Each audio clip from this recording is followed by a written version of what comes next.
So as normal, guys, got to let people come in. If you've watched the lives before, you know how it is. I let people come in, and I'm always late. So cheers for that, Chris. What's happening, Chase? Jazzy, good to see ya. Robbie Clark, can't wait to see what you do this season, Robbo. Chloe. So yeah, just same as always. Gonna let people come in. We've got Juniors Geckos coming in today. Learn more about Junior, what he's doing. I know he's got clowns, purple heads, and some other stuff. I know he has it's amazing high contrast stuff. So we'll get him in. We'll talk about it. What's happening, Magic? Yeah, Chase. When you get some questions, pop them down at the bottom. We'll try our best to spot them. If not, send it again. I can never pronounce this breeder's name. It's some Bitso Geckos. I mean, go and check him out. Some stunning stuff. Dave DC Geckos, how you doing? Jazzy, I've got your clown cross with me today, so I'm going to show it off. So your gecko's going to be famous. SP, how you doing? That's my little thing now. How you doing, everyone? So just getting some numbers. Get Junior on the live. Still waiting for him to pop up. Hope everything's good. So I'm wanting to get the darkest orange Leos like Tangerine and Blood. Where are you from, Chase? Are you UK? Are you USA? Yeah, I mean, there's loads of good breeders around. I know Dave at DC Gecko's got some good stuff. There's also good people in America. So you got like Gecko Boa, Suburban Geckos. So yeah, there's a few other people you can tune in. USA. So we can import if we can import to you, but you got like $150 shipment fee as well to put on top of that. But Gecko Boa I'd recommend. Kevin, how you doing, man? Suburban Geckos and that. Well, there you go. You got a guy to another good breeder. Jason. Again, just letting this, as most of you know, this goes on Spotify too. So I normally edit all this starting bit, and yeah, so you go straight into it. Whereas this is just a start, getting people in, and there we go. Right account. I'm not going to say that, Jace, but thank you very much. I'm going to take that as a compliment. So I've got 4 clown cross pairings with me today. Not pairings, hatched in, sorry. And I've also got some red diamonds to show because Mr. G Breeder's doing my head in.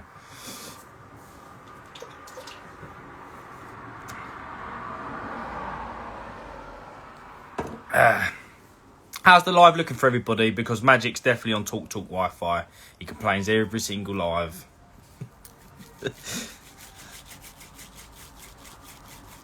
Andre, good to see you, man. Yeah. If you fire some questions now while I'm free and waiting for Junior. If you want, I believe it's Kim.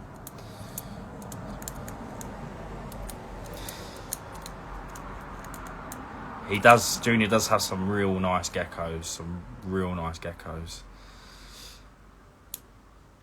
You just missed what I said, Mr. G Breeder. I did bring red diamonds with me because you won't shut up. Why have you not got a wife beater? Because the last couple of times I've had the wife beaters out, I've been hella drunk. So, best behaviour. Even my missus went to me, you're taking the mick. I have 2 eggs in the incubator. However, one's made it, but one hasn't. Should I be worried about the other egg having issues? It's about a week of hatching. I wouldn't worry. If it's looking fine, sometimes, you know, with humans, women can miscarry. You could have a baby. You could be like your last couple of months or month or so before you're about to give birth, and unfortunately something can happen. And the same happens with eggs. You know, you could have a baby go all the way up to, let's say you got an egg, it's supposed to hatch on 45 days. You can go up to 44 days and die. but I wouldn't worry if it's visually looking good. I'd leave it. I think you'd be absolutely fine. Maybe the other egg died, or the infertility wasn't very good. Maybe the fertility wasn't too good in that one egg. Yeah, I wouldn't worry. Yeah, you should be fine. I've had quite a few of them. I've had some. I've cut the egg open. It's been like gone over 30 days. Cut the egg open, and you got a fully formed dead baby. Yeah, I wouldn't worry. You can candle the egg, and you can see a baby moving in there. That's sometimes a good sign. But yeah, what's happening, Holly? Good for joining. Thanks for joining. I know, Junior, if you're in this chat, just drop me a message just so I can see that you're in here. Also, I would like to mention, I've been overwhelmed with messages. So there is an international, there's an international leopard gecko, not leopard gecko, but gecko group chat. It's on Facebook.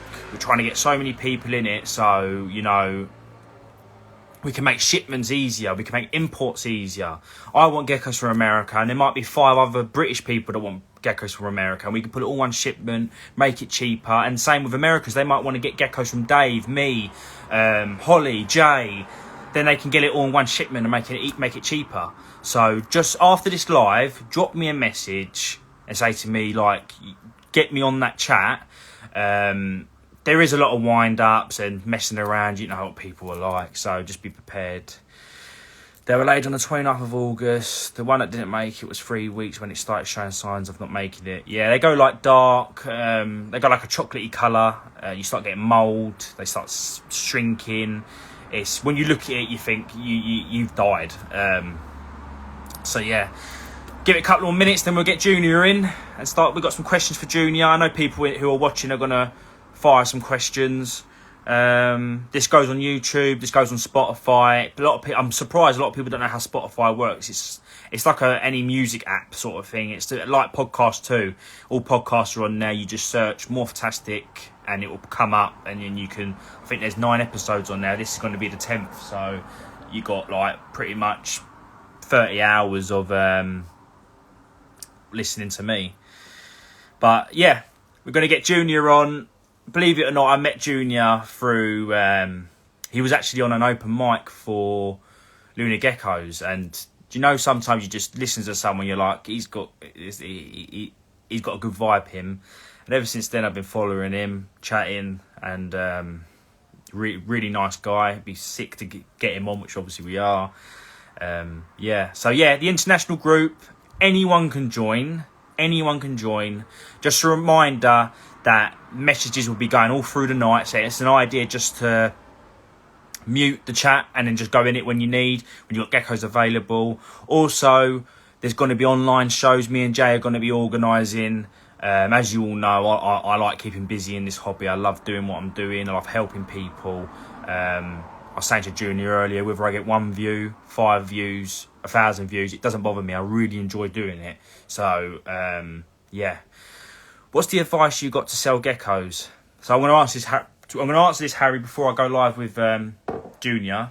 So, what I can say is reputation. Obviously, you got a load of like pre-loved, and you got Gumtree and stuff like that, which it does work. But reputation, you know, that's why I always say to people, don't buy a load of geckos at the start. Have your first season, have so many babies. It does work for some people, don't get me wrong.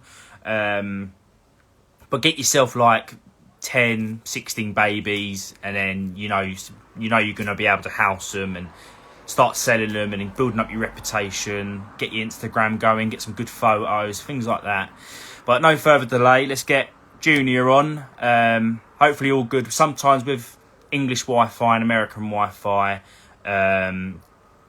it can be a bit pixelated, but this does go on YouTube and this does go on Spotify. But anyway, Jay, just because Jay's come on my live, don't mean he can take over the show. But anyway, let's get Junior in and hear his story. Got some questions and let's go from there. So I'm going to send Junior an invite right now.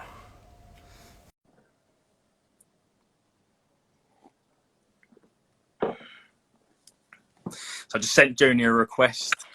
Yo, Hey, how's it going, man? how you doing, mate? How you doing? Not too bad. Busy, Good. but trying to make time. Yeah, man. You do construction, don't you? You're a bit like Yeah, me. Yeah. yeah. So while we're talking about it, builder to builder, some reason builders and builders just get on. I know, Um, crazy, right? Vibe, and we just know what we're talking about, so it's like a conversation we can go on with. It's yeah. 100%, 100%. So I know you was on a pitch roof the other day. So is that what Yeah. you do? Do you do mostly roof, or is it a bit of everything? So no, what we do is yeah, we do rough framing mostly. Yeah. We just out you frame. We frame walls and pitches and all that different stuff. Sometimes we'll do siding and stuff, but Yeah. it's not what my boss likes to do. So mostly it's just framing. And yeah, we were on the pitched roof the other day and it was raining, so it's crazy. It's definitely scary when it's raining. Yeah, man. I mean, I've been to America a few times. We used to have a villa in Florida, and I was so surprised that your buildings are thin because it's all timber Yeah, frames. Because in the UK, it's brick. We have two layers of brick. So you have a thermal block, insulation, and a brick. But in America, if a car hit your house, your car's coming down. yeah, The house yeah. is coming down. I mean, it's crazy, yeah, because most what our specs call for, we're just rough framing, which is just 2x6, 2x4s, and then then we have our plywood, of course, and then your stucco or either siding. So it's like it's not really a nice sound house, but I mean it Good for works. heat though.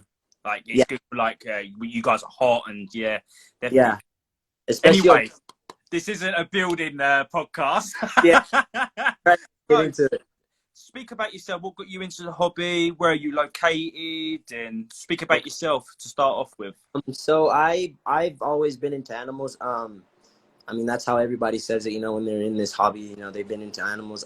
My list more or less is I've always been interested in. My mom would always tell me, she's like, I know you're gonna be something with animals, because I used to. I mean, as normal kids, I'd be inside watching Nat Geo and Planet for days. I wouldn't watch cartoons. I would just always be on the Animal Channel. I always bred, like, I used to breed hamsters and fishes, and it was just crazy. And my parents, though, they actually didn't like reptiles, just being the parents they are. Yeah. They didn't like reptiles. They didn't like the idea of live feedings. And so the first time I got introduced to reptiles, I want to say I was about maybe 12 or 10. My good neighbor, he knew that was when pythons and everything, ball pythons was coming out and different morphs happening, and I was getting interested. And like I said, my parents didn't really they weren't really with it. So he actually went to the pet store with me, and I bought it, but we made a deal where he would keep the snake and all I had to do was feed it. So I having that snake for a couple years until it got too big and he didn't want to keep it. And of course I wasn't going to be able to keep it. So we had to give him away, but that's how it all started, just from there. And I was in Belize for like 2 years, because that's where my people are from. That's a British colony right there. So I was in Belize, and when I came back, I decided, I was like, well, let me get into reptiles. I was like, I've worked with mammals, I've worked with horses, cows, dogs, cats, the normal stuff. I was like, I want to try and get into reptiles. And I was living with one of my roommates, and he had a leopard gecko, just a regular leopard gecko that he's had for like 15, 16 years. Yeah. And I fell in love with it. And my first gecko, of course, I got from a pet shop. And she started it all 2 years ago. So I've been in for like about 2 years. I just started breeding this year and really wanting to enter this hobby this year. So, but I've been keeping for a while now. Yeah. What I appreciate with what you're doing is you're doing it the right way. Yeah, Even like with your photos, like the quality. I always say to people, and this sounds really bad, because the difference between UK and America is, in America, it's more business minded. right. In the UK, put it this way, I don't know a top end breeder that has it as a business. Right. No, there isn't any, because we have to go through certain licenses. So Yeah. to sell reptiles, you have to get something called an AAL license. So that way they have to come. You have to have an inspection. You have to have every animal in a 32-litre tub, and I'm not too sure what that is in quarts, but it's a big tub. Right. It's possible Yeah. to house everything in. So yeah, there is differences, but what I appreciate you and I always say to people is a good quality photo will add £100 onto a gecko.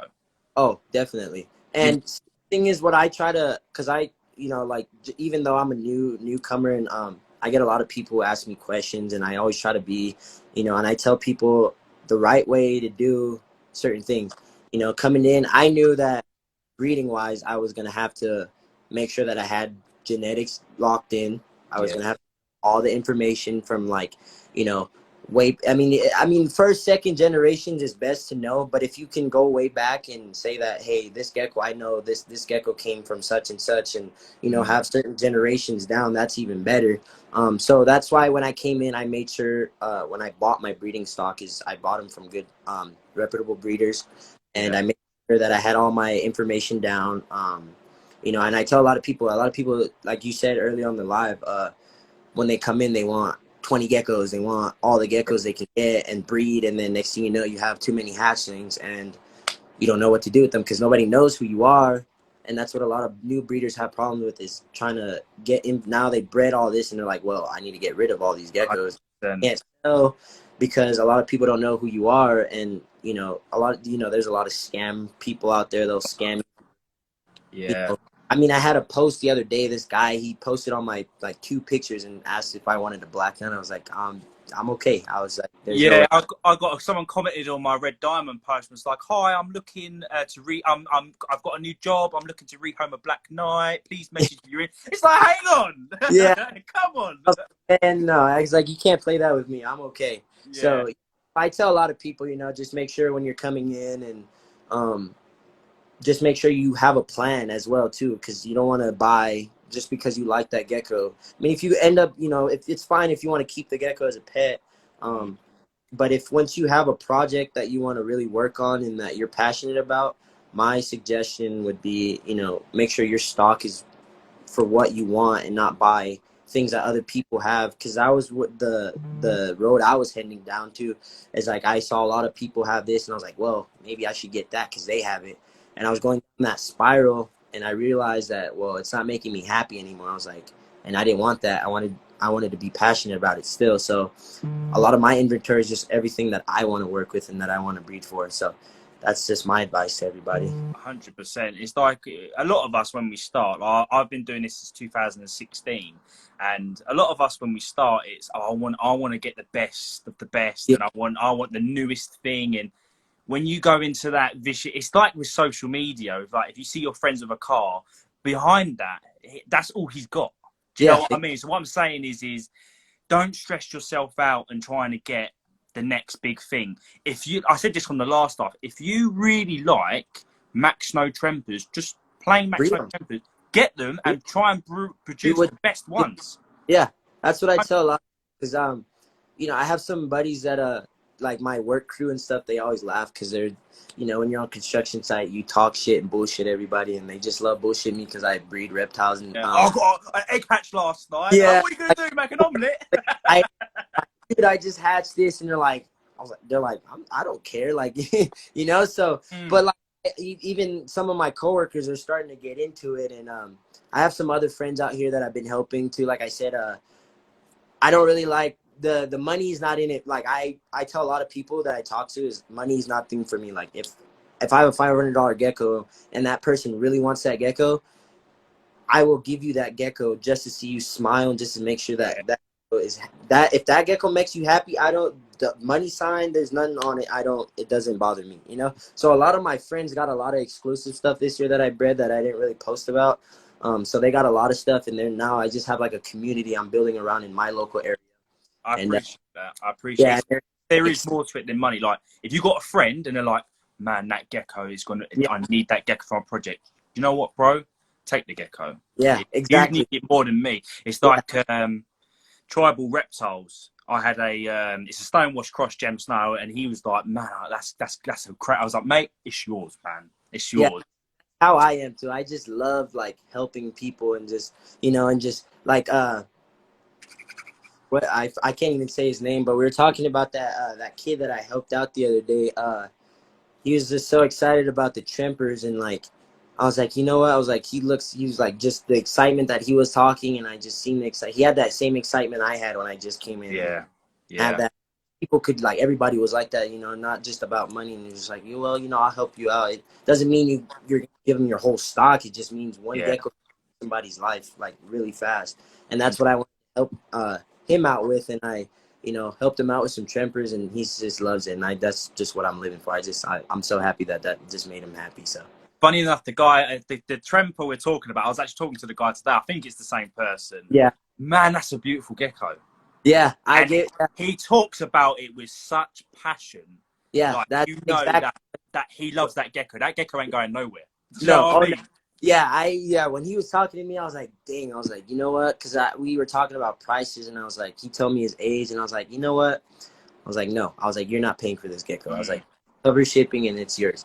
And Yeah. the funny thing about it is the same person that I got those geckos, shout out to Nick, if you know Nick from NV Geckos. Yeah.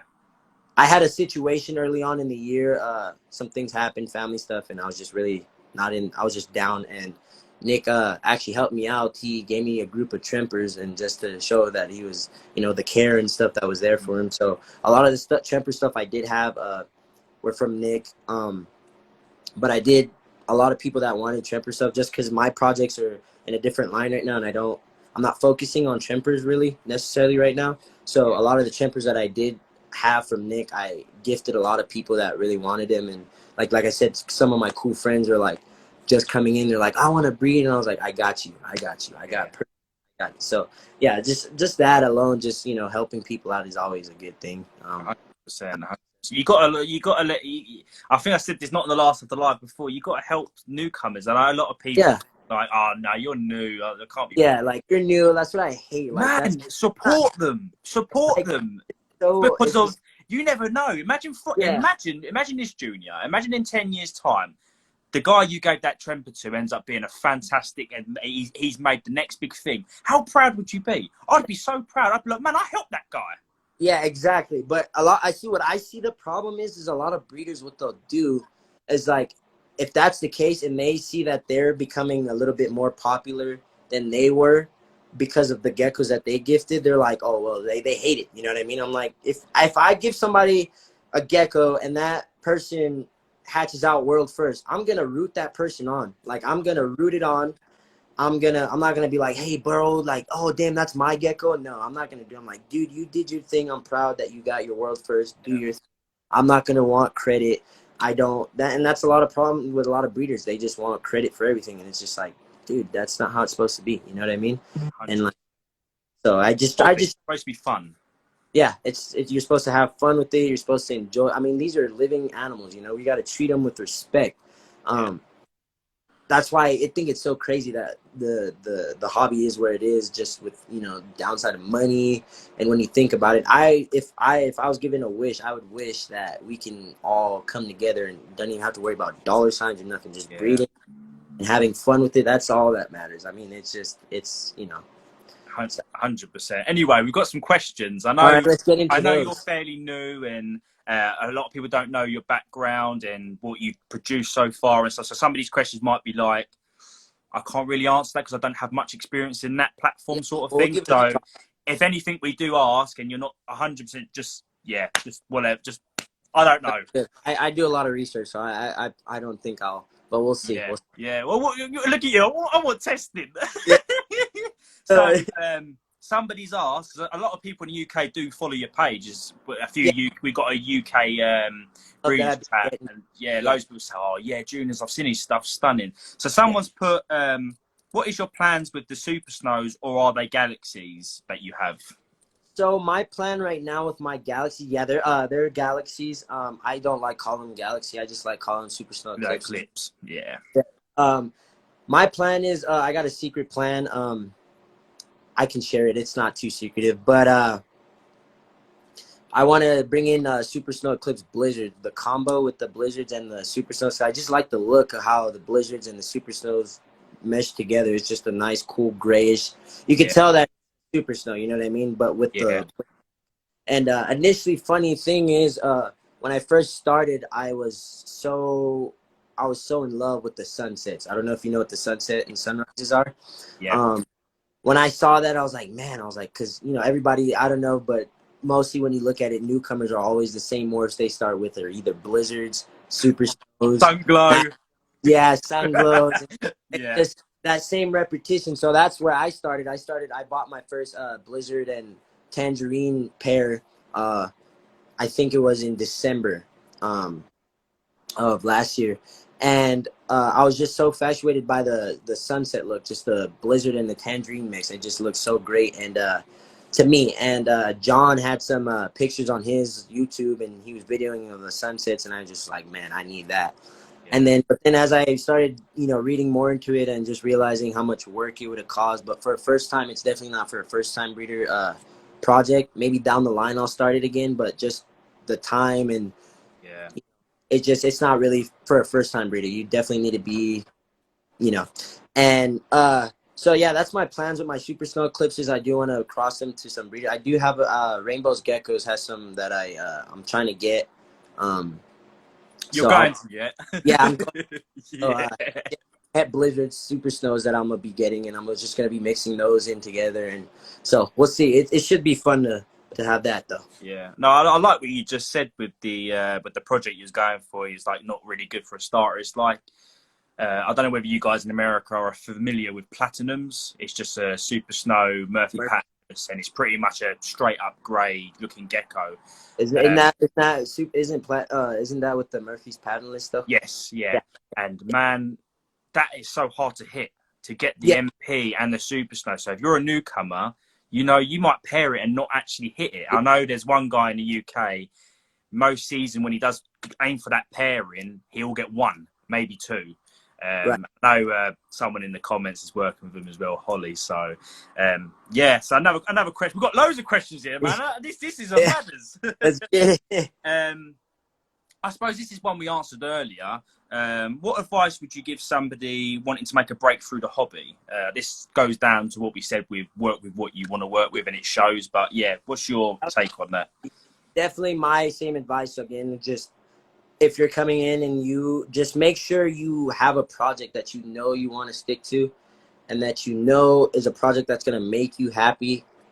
It's okay to have other geckos. I'm not saying that's the bad what you want to work with. I mean, but it's just an advice of just when you're coming into a newcomer, you have to think about a lot of things, and you got to know where you stand in the hobby, which sucks about it. But like I said, you just know what your projects are, work on that, even if it's two geckos that start your projects. Because if you think about it, if you're a first-time breeder, you're inexperienced, right? You don't really know what to expect when incubating eggs. Your first year, your female can lay all. We'll talk about that later because this happened to me. So your female can be a great first-time female. She can have 8 to 12 eggs her first season, and then you're stuck in that process. You're like, uh-oh, did I do the ratio right? Is the temps okay? Is this that? Blah blah blah. You know, if I'm doing this right.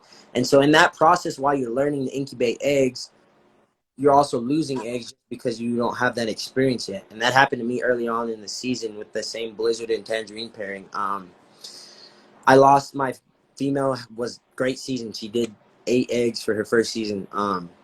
And I was so inexperienced with incubating, and I was always asking questions, but that's another problem. A lot of older breeders don't really try to explain things to you. They'll just throw you random stuff. And so I didn't really have knowledge on that. So I lost a lot of eggs. But it's just a learning experience, you know, and now I learned from it. And now I know what to expect next year. And so, but I mean, if you know what you're doing and you do your research and boom, you hatch all those 12 eggs, you have 12 geckos. Now you have 14. You have double what you had when you started. Yeah. So that's what I tell people. You just, you know, it just depends on how you are and what person you are and what you want to work with and how many geckos you can handle. And because geckos are a lot of work. 100%. I always say it's a race, not a marathon. Exactly. So you have got to run in and get 10 geckos, you know. Have fun in your first year. Just experiment. Exactly. But my first year, I hatched 2 normals. Yeah. The bug. And I loved them 2 geckos, you know. And the next year I thought, you know what? I like the looks of these albinos, these white geckos. And I started sticking my toes in things and testing things out. And then that's how I grew. But yeah, exactly. Yeah, that's how we all start, and it grows from there. I mean, you don't got to worry about growing because that's the same thing I had. You know, I just was like, dang, I need this much and that, and I was like, and then I took, like I said, I was falling into a different path and that I didn't like, so I took a step Yeah. back and started focusing on what makes me happy, and I'm happy with my relation right now. I think a lot of us in the hobby, sometimes you almost have like a reality check. Like you sit down and you think, I don't want to do this. I want to do my what. I want to lead my own path. Yeah, I don't like doing this, and I don't like this vibe. I don't like this yeah, energy. So therefore, I want to do that, and I'm going to yeah. lead that path. And that being said, me and my if you know Tucson's finest Leos, Yeah, um, he's one of my buddies. We're pretty cool with each other. We have this we're actually basing our projects off with each other just because me and him both like clowns, and we both like purple heads, and we both have the same kind of project ideas. He has some different because he's more into the Tremper and white yellow combos. mm. So he's more into like all that snow combos and all that, with Trempers and stuff. So he has his own projects that he's focused on, but we have the same project where we're trying to do the purple hood and clown crosses. But like, yeah, like I said, he's the same way. You know what I mean? We both we talk with each other a lot. I mean, I went over in Arizona because I'm located in I'm located in Cortez, Colorado.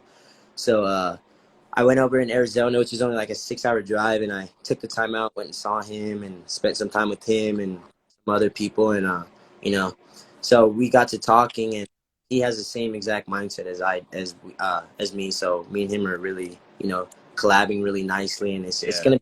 I mean, just me and him alone. I think we can, mix some stuff up, and we're not trying to like work together so we can grow like yeah. 20,000 geckos or whatnot and be like this big old breeder. We're just both passionate for what we want to. Egging each other on, like building each other on. Like yeah, Yeah, like it's like me yeah, and Jay at Eco Geckos. I've it's a, known Jay for a long time.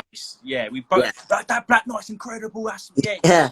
We're always exactly. each other up. We're always like, man, that gecko's so fire, and we're just like, man, Yeah, you need that in this hobby because yeah, there is so much negativity. Like you might have a day. I have them all the time. I think I'm sick of this, man. I just want to breed my geckos, and I'm yeah, having to deal with rubbish. And then you get oh Jay yeah, go, man, that red diamond's fire. You're like, yeah, it is fire, yeah. isn't it? Funny thing is, cause I was talking to some couple breeds, cause I was planning on coming out of breeding just because I got school going on, and I have, full when you're working construction, like literally that's full time. It's energy zapping.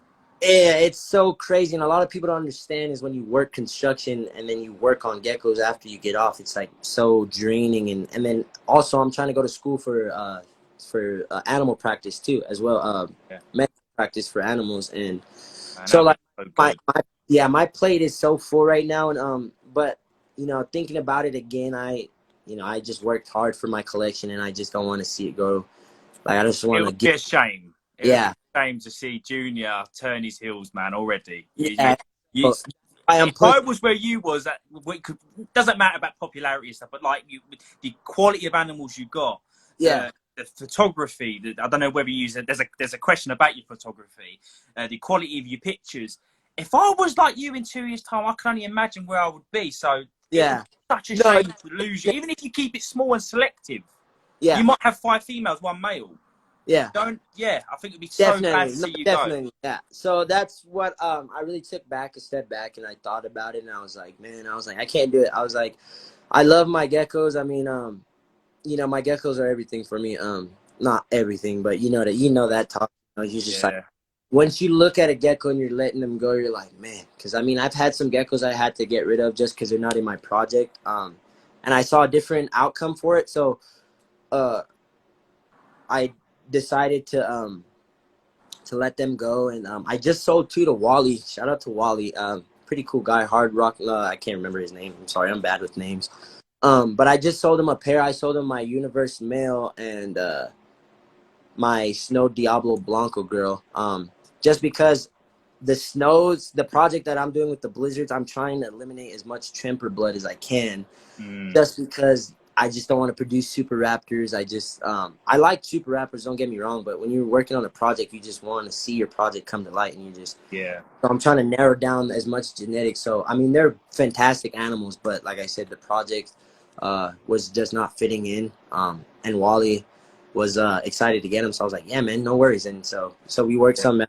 We got 2 good geckos coming, and it's crazy. I just like building a community with everybody as much as I can. Yeah, have a connection with people. And Wally, I know Wally as well. He's been following me for some time. I've been following him. Great, Yeah, he's a great good guy. Yeah, I want one of them T-shirts, but It's so sick. I know sometimes I'm like, I just want to order a gecko for a T-shirt, honestly. yeah, Like, just let me get a T-shirt, I'll be happy, you know? Yeah. yeah, man. So we've got another question here. What is your main focus / favorite project in what you're doing? It might be something that you're planning to do. It might be something you got. What is it with you got? What's your main focus? What's it you really going to enjoy working with, or what you're working with? So my main focus right now, like we talked about, was my purple head and clowns right now. Mm. So I'll explain what my outlook of the project is, what I'm trying to get out of the project. Because I see a lot of breeders, they like to hide everything, and I'm not like that. I want everybody to know what I'm doing, and I want everybody to see my process from day 1 to like Yeah. day 3,000. Um, so the thing is, I like purple. I love the purple heads. Just the lavenderish look on a tangerine is just so. I just Yeah. love it. It's just, and I've always been into purple heads when I first started, but I knew that I needed to take my time before I started jumping into bigger fish. So I just took my time and slowly got purple heads. I still need to get some more, but John's being sneaky, man. He won't drop any. I'm always texting him. I'm like, man, when are you dropping these purple heads? And me and him had a conversation, so should have some real soon. But so the look is as you know, clowns, as they develop, they hatch out. From the day they hatch out to their adult stage, they change so much.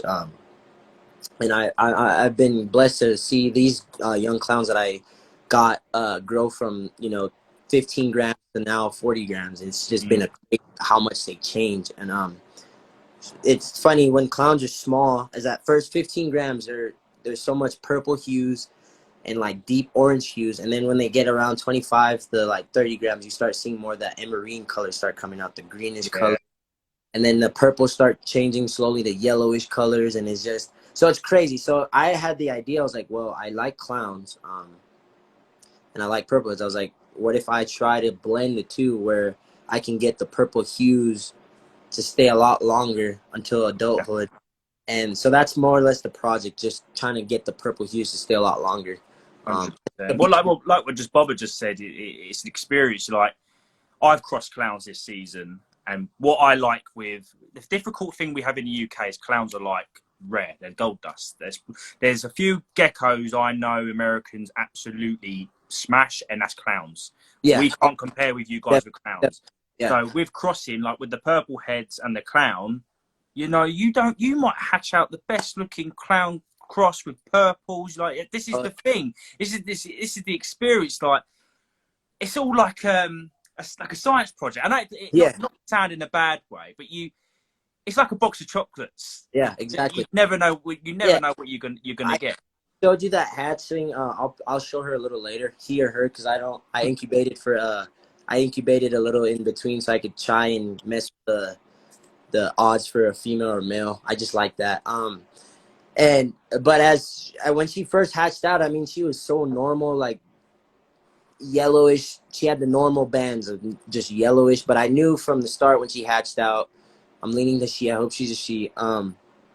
She had more. The black bands were more purple already. So I was like, maybe we have some, and she's like her 3rd shed now, and she's just, oh my gosh, she's just pretty. I'm in love with it already. Just first gen already is just showing me what the potentials can happen with these crossings that are going to be happening. So 100%. With clowns as well. I know a lot of people in here have worked with clowns or got clowns who have experience. I find them quite annoying, and the reason why I find them quite annoying is 1 minute, and excuse my French for any kids listening to this, 1 minute they look shit. Yeah. Next minute, boom. They fire up. It's crazy. Man. Yeah. I'll show you one here. And a girl who's watching this has purchased this. I mean, when it hatched, I thought, I've got normals, man. Yeah, exactly with my hatching. I just had my hatching. I was like, man. But I was like, you got to wait because some geckos take a while to fire up. And, oh, yeah, look at that. Don't get me wrong, not the best clown cross. No, and The thing is with clowns, each generations get better. Oh yeah, she's nice. They are so rare to get here in the UK. I don't know anyone watching this. Well, Cambridge Geckos.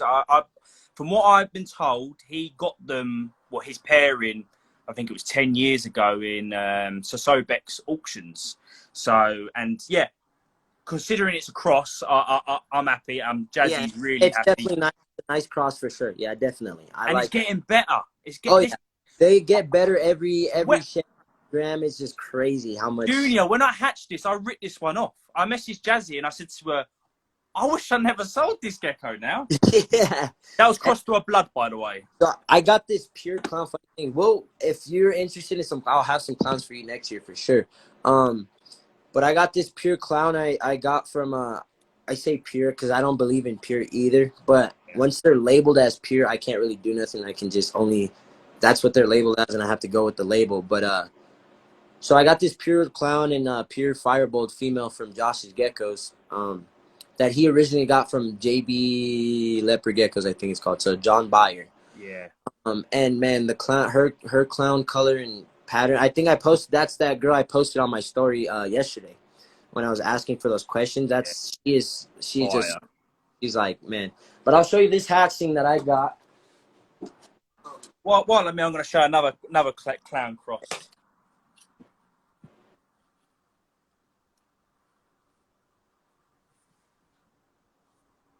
Oh man, look at that.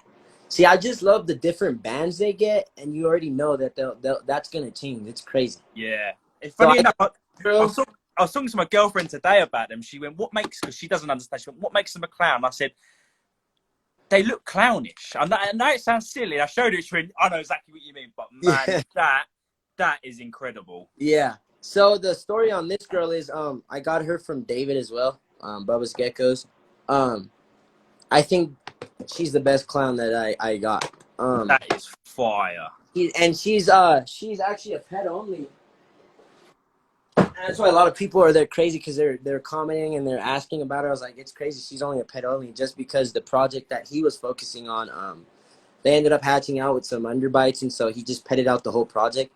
But I mean, she's like the best. I mean, she's definitely not leaving my collection ever. She is staying here. Yeah.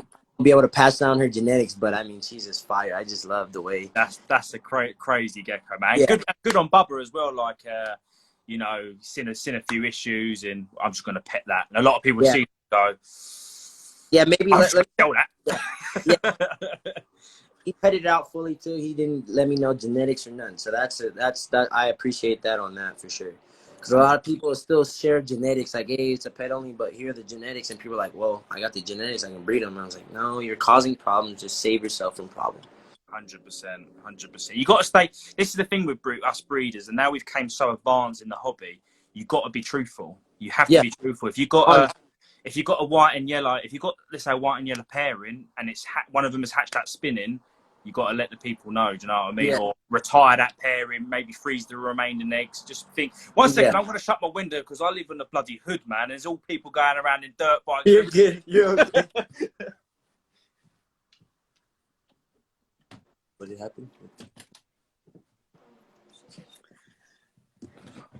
So yeah, no, you have to stay true, man. And like I said with clowns, I find them annoying, but I love them. Yeah, that's the same thing with me because me and Ryan over Rico Reptiles, me and him had a conversation, and I was like, man, it's interesting that there's so many eclipse crosses and all kinds of eclipse combinations that look just like clown, and it's like, it's so annoying. You're like, clowns are the only ones that were looking like this, and you just got like eclipse combos with reverse stripes, and they just make these wonky patterns. You're like, wait, is that a clown? And people, no, it's just a tangerine eclipse with. I was like, well, that's crazy. So that's the only thing annoying for me for clowns is that the phenotype is like similar in other geckos, but at the same time, clowns are a lot more unique in different ways. So 100%. I see so many people, like you just said. There's somebody I know who paired it was a green line pairing, and it hatched looking clown. I could have told you if he would told me that was clown, I would have believed it was clown. But what was good, obviously, he said it wasn't. But there is people that are hatching funky things and just labeling clown on it. It's like no.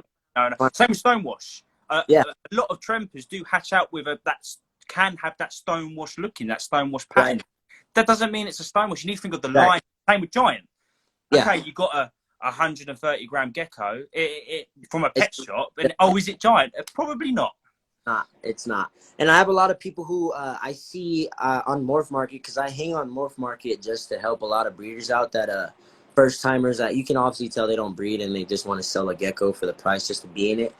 And so I go on there a lot and I just try to advise them like, hey, you shouldn't do that because like lately this person was labeling a Black Knight Super Snow and it looked just like a regular Super Snow, no black pigmentation, didn't even label it as a cross, and they wanted like $400 for it. I was like, no. I was like, I messaged them nicely. I sent them a nice mail. I was like, I wouldn't price this that much. And I was like, if it's a Black Knight, if it's truly a Black Knight, I would call it a cross. And you know, just helping them out, not saying, hey, that's bad, take it down, blah blah blah. I was just advising the case, you know. And so yeah, it's just funny sometimes how people try to you know, cut corners and try to. It's just yeah. Well, what I think of it is okay. Let's say I hatch something looking clown, not from a clown pairing. If I sell that on and they produce something with it, let's say they paired a clown to it, they're going to start asking questions, and Exactly. no one wants that. So Exactly. just be true. Just stay. Honesty and that a lot of people, because I had somebody hit me up. I forgot who it was, talking about my first hatching out of the cross. And I won't have that many crosses this year just because I chose to breed my female late because when I got her in, she was still a little young and she was up to size, up to weight. I just wanted her to mature a little bit. So I ended up breeding her late June. And so I don't know if she gave me a full season yet. We'll see next year, but I only got like 4 eggs out of her, 5 eggs. So I'm not too happy with it, but at the end of the day, like I said, I chose to breed her late and, she is a first-time female, but I mean, she's crazy. I'll show her in a minute. My purple head. Yeah. It sounds like if this female don't lay me any eggs, it isn't a problem. So I want to make sure she is ready. Exactly. So I don't care about losing or if I have to wait next season. Yeah, exactly. So that's why. And then in the same sense, I was like, well, I chose that. That was my decision to wait to breed her. So next year, for sure, I won't be breeding a lot either, just because a lot of my females are like my clowns. I don't think I'll breed. Just because they're so young, and I just my mindset. I'm like, imagine if we were human beings breeding at like 9 months, 8 months. Yeah. It's not good to think about. So I just try to make my geckos mature as best as I can. And a lot of people don't want to wait. What do you do? Sorry, my girlfriend just walked into the wall here, and so I try to make everybody mature and just it just helps your female out. I mean, you can wait 1 year, 2 years, it's fine. You're not losing out anything, I promise you. 100%. And what I always say is if you wait, make sure your gecko's up to weight. It's going to repay you later on. She's going to throw you out stunning eggs and stuff like that. So we have another question. We have loads of questions. All right, we'll go with the photography question. So this one says, Junior's photography skills are great. How do you do it? Do you use a photo box? And what camera do you use? So, no, I don't. I like natural lighting because a lot of people like to say, oh, you're editing your photos. So I try my best to pull out natural photos. So what I do is just go out in my front yard. See the grass. Yeah, in the grass. And in the trees or whatever I have up front. And I just, I hold them in my hands because I don't like putting them in deli cups because they freak out and they'll just spin. Yeah. I'm like, okay, so so a lot of my geckos, I don't post pictures because it's literally because I can't take pictures of them. I literally put them on my hand, like my original line, Tangelo that I got from BM Geckos. I'll show her off too. She's a pretty gecko. I just love that girl. I can't get a picture from her, solid picture at all. I take her outside and she freaks out. She just flies off of my hand. She doesn't like it. So I just try not to stress her out about it. But I use a Canon, T700, I think, Rebel. I'm not sure. I can't remember what the model is from it, but that's the camera I use. Can you grab my camera real quick, please? I use a Canon too. I'm awful with like models, and mine's like a D120 or something. Yeah. We would use natural light here in the UK, but it's always pissing down with rain. Here, like right now, I'll tell you right now, I won't be posting pictures for winter time because it's like whiteout snow, and I Yeah, won't be outside, and I can't take the geckos out. So I'll probably be investing in a picture box soon. But this is the camera that I use, yeah.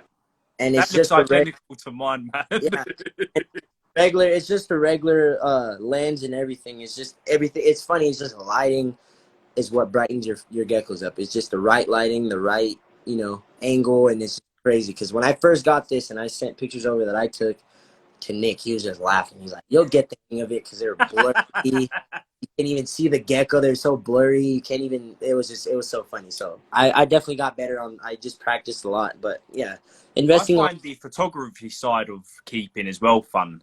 I don't know whether yeah you're the same. I feel like when I sit there and spend a day taking photos and I go back, I don't know, I love it. I can't yeah. wait to show it. Even sometimes when I don't mean to take pictures, like I'll just be cleaning. I'm like, man, I was like, she looks good today. That would be perfect. And I just go outside and I sit out there, just take pictures and just. I have loads of pictures that I haven't even posted yet, just because, I just love taking pictures of them, and it just keeps the, people are like when you pop them out, they're like, wow, where did that come from? You know what I mean? So I don't like to post everything all at once. Exactly. It's good to keep. You don't want to use all your material. You don't want people to get bored of your page. So I like posting stuff. Be like, "Raw, I didn't know you. I didn't know Yeah, you worked with that." Or, like "Raw, surprised me I with didn't know you crafted that." those cresties. I was like, dang. I was like, I didn't know you had all that. And I was like, Yeah, man. I got quite a few Cresties. Yeah, like yeah, I don't post them yeah. exactly. I was like, what? So we've got another question here. Can you guys give much background on the purples and clowns? From what I know from the clowns, it came from the G project, Yep. which actually came from, I believe, clowns actually came from raptors. Raptors. Yeah. Crazy. Crazy to think. They're Yeah, always late for a possible hit, temper eclipse, and that's why. But yeah, they originated from Sasselbeck, which is funny, from his G project. And basically, the way clowns came to light was just he combined so many genetics together, and just to get a look that he wanted. So it's basically just a whole bunch of cross. So clowns are literally just a whole bunch of crosses. yeah, Um, and that's why I don't like when they call them pure clowns, because they're not pure. yeah. Um, just literally just a overall big cross. There's so many. He posted on his Facebook, I don't remember when it was, of all the genetics that are in clowns. I mean, the most that I see though are emerines. That's what the clowns really take off a lot, is the emerine color. The greenish color that, man, like right now my clowns are going through a phase. They're just so green right now, and it's pretty. Can you grab Jimbo for me, please? And Gypsy, just bring the tubs for me. And so like, yeah, like I said, there's just a big cross, an outcross, and a lot of people. That's why I don't really like to label pure clowns. And when people say pure clowns, I'm like, okay, buddy, but Yeah. It's like I was saying to Ryan at Recto Reptiles. A lot of people think a non-het animal is a pure. No, no. everything's been crossed at some point. Now I believe in non-hits. I mean, like I said, I believe in the because it's possible Yeah, to feed your animals out of recessive, having that recessive trait. But the word pure, just I've never liked it. I mean, even when I first came in, I think Enzo's Geckos was really one of the founders of the clowns, really, for all I have right now. But I mean, even back then, I would ask him. I was like, because I would always think about it, like pure. I was like, why would you call it pure? Because if you think about it, a lot of genetic mutations came from crossing, yeah, crossing this gecko to that gecko to make this gecko, and yeah, and like if it's yeah, sure, if it's from wild type blood, maybe you can call it a pure. But I mean, it's so rare to actually have it happen from just a pure for his pairing to just a random mutation. It's literally just crossed. The same thing with the ciphers. Ciphers, man, they're pretty cool. I like them, but it's the same thing. I mean, John said it was from his pure marble eye stuff, but I mean, at the end of the day, there's some in there obviously that was lingering that he didn't know about, and that just what caused the cipher. But yeah. there's pretty cool morphs, you know what I mean? But this is a gecko that I got from John a while back. This was my first clown male that I got. Stunning. As you can see, he has more of that emerine color look, that greenish yellowish tint. Yeah, I see that. And he's actually the father of my babies that I'm having right now. Just because he's 100% from the original line, and John showed me the pairings from him, because I know breeders. I'm probably the most annoying person when it comes to like buying. Like, I'm questioning. I question everything. I'm like, where did that one come from? Where the mom? What's mum Who's and this? dad? What's granddad and grandma? What's great Yeah, grandma, great granddad? I was probably so irritated because I would email him over and over until he answered me, and he finally answered me one day, and he's like, "Here's the dad," and he's like, "Here's the mom. Here's where I got it from," and then he just didn't Now answer. go away. I was like, "Yeah." I was like, "Thank you for that." I was like, "Thank you for that." I was like, "I'm sorry, I'm like that," but here's this so and then here's also from this is a purple head as well.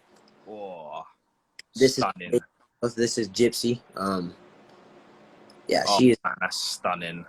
And in person, she's so much red. Like, there's so much red to her that you really can't tell on camera. That's why I don't really like taking pictures of her, just because she's so diluted in pictures, and you can't really get her beauty. And she's just Yeah. so. But yeah, like that's what my focus is trying to get that emerine color out of those clowns, because I like the emerine colors, but when like I said, I just love that purple look that they have, and I just want to bring it out. You know what I mean? So. Yeah. What I'm gonna think is gonna work really well for you with the purple heads and clown is good thing with clown is clown can hold a few like color tones, like you'll see reds, you'll see greens, and you'll see purples. Yep. So, and when it comes with purples with clowns, you don't get much of the purple. So if you're able to bring out More more of that. purple, It's gonna be that crazy. would be dank. Yeah. Yeah, so that's that's the plan. I mean, as I like, and a lot, and goes back to that question. Somebody was asking, they're like, so would you consider the hatching being 50% this? And I was like, well, John is more or less. Can you put her hide in the back? His the way he labels his line, even if he has pure lines, he doesn't label them as pure, which is what I like. That's why I really look up to John, is because he tests, and he has the ability to do that because his reputation is so high. Yeah. He's able to test, breed everything he wants, and he doesn't have a problem with digression is Space, and he can get rid of them, and he's yeah, probably got really good wholesale contacts. There's a lot of exactly, test breeding, you get a lot of stuff you don't want. So yeah, yeah, a lot of me and you, we can't test everything. yeah, Like if we've got a collection of 50 geckos, I can't test breed absolutely everything. Do you know what I mean? So I mean, you need at least I would say for testing at least 15 to 20 on yeah, that, just to make sure that you have, because I mean, just because that one gecko, and I had a lot of problems with that early on this year, just because a lot of people think, oh well, I've noticed that Eclipse is the sneakiest gene out there. Like, it's in everything. It's in yeah, everything. in literally everything. It doesn't matter if you think it's not, it's in there. Yeah. So I had some blizzards that I bred this year, and I had I wanted blizzard on blizzard. That were both of them were het shrimper. And they didn't even know they were head Eclipse, the people I got them from. And Mm. hatched out Diablos. I'll show you my first Diablo hatching. I've got a question for you, Junior, funny enough, so evolving around Diablos and Blizzards. I say it in quite a few podcasts or lives, whatever you want to call them. I find them to be quite aggressive, Blizzards and DB. I was just about to get to that. This male right here I hatched out in June. You could see Quite big. red eyes. And yeah, I hit up the breeder and I was like, I think I just hatched out a Diablo from your geckos. I was like, that's not supposed to happen. I was like, I was only aware that they were het shrimp. She's like, no, blazing. I was like, no. I was like, this is definitely not a blazing. I was like, it was hatched out white. It's been stained, and there's no yellow. I mean, some Diablos have that yellowish color to them, but I mean, he's true. Like I've never seen him yellow, red eyes since he's hatched. They haven't changed. Just red eyes, and yeah, like, going back to the temperament, he's excuse my language. He's a pain in the ass. I can't handle him. I try to be, because he's like, actually, this is a giveaway that I had. So we're just waiting on we have some obstacles in front of us, but he's a giveaway. But yeah, he doesn't like handling. He's always upset. It doesn't matter if you open him in his tub, he's just yelling at you before you even touch him. So there must be something in there, something with that genetic combination or something. They're just aggressive. So I've got another question here, Junior. It's quite a difficult one actually, because of it. The question is how would you grade a clown? I mean, with Black Knight, you'd grade it through the darkness. With clown, is how would you? I don't know how you would I grade a clown. I mean, if you got that typical bold splotches, or like the one you showed us a pet, yeah, I can't. Me in the UK, that's a grade A, that's mate. yeah, exactly. But so the grade of clowns I see, a lot of people go off of just the pattern itself. So it's not really like you can have a clown that looks normally like just a regular tangerine. They'll be priced differently. You know what I mean? It's not really like a grade. They just go off a pattern over here. It's like the more pattern and the more color your gecko has, the higher the price will be. So like over here, if a clown, like I said, if a clown just looks like a normal tangerine, and with bands and barely just normal look of a tangerine, those price ranges will be anywhere from $200 to $400, just because of genetics, obviously. And then when you start getting into like that gecko, that one I showed you is more up to the $800 range. Up to I've seen them priced to 1,000 still. So I was One of like, a kind, one of a kind gecko. Yeah. yeah. It just depends on patterns and stuff. Yeah. So this girl she's a bit of a fan of you actually. So Okay. she says, we love clowns here in the UK. I said this earlier, they're really rare. Would import into the UK be something you would consider in the future? Most definitely. I'm working on that. I've talked to a couple people. I think I was talking to Big G about it over at Yeah. Lineage. And he was telling me the process of how to do it. But yeah, most definitely, I wanna, cause like I said, I just want to be out and make everybody happy. In the Yeah. UK, I mean, you guys have some good breeders as well, and you guys, you can tell you guys have some cool stuff, and I definitely want to be out there too, and ship to that arena. I would love to ship to Hawaii, everywhere. I mean, Yeah. so Have it's your parts of your collection, your hobby, yeah, everywhere. Imagine yeah, just like exactly. it's like with me, like, oh, I've got a gecko in Germany. Wow. You know what I mean, someone in Germany's enjoying that. I remember I was so hyped because one of my first shipments went to Florida, and I was like, man, I just shipped the gecko to Florida. I was so excited, and just that excitement was like alone. I just wanted to be able to do that for everybody. So yeah, most definitely, I'm working on it. Obviously, as the collection grows and sales start growing, yeah, we'll be thinking about exporting for sure. Anyone that's viewing this, and obviously in the USA and UK, are wondering what's the process because of Brexit and coronavirus. It's a bit difficult. I know how we got to go around it is we can't have a direct shipment from USA to the UK. I don't know why, but you can get it from Canada to the UK. So what we have to do is we have to send our animals to the Canada, and then Canada sends them to the UK, and vice versa. America, Canada. Okay, makes Over sense. here. Make It's easier to get an animal from America than it is to get from France. And UK and France, you see, we're like that. It's silly. But yeah, we've got another question here. What made you get into purple heads? like I said, Suppose you just love the look, I yeah, guess. like the look, just thinking about the purples that come through. And the funny thing is, my girl, she's not the best purple head that you've seen. Mm, Believe it or not, that she is a nice. Don't get me wrong. She's like, in my eyes, she's one of a kind. But that's not a true purple head look that people will go for. yeah. I think Suburban Geckos just had a release of purple heads like a month ago, a month and a half. That is a purple head look. What he released. And the funny thing is about my purple head, that wasn't even the original purple head I was supposed to get. I bought one. It was winter time for me, so it was pretty cold. So I think it was like, what was it, like February, January, somewhere around that. I ordered my first purple head, and I ordered a tangerine tremper from Gecko Boa, and the girl that I was getting was actually had the more purple headish look to her, Mm, but she wasn't labeled a purple head because she was a cross.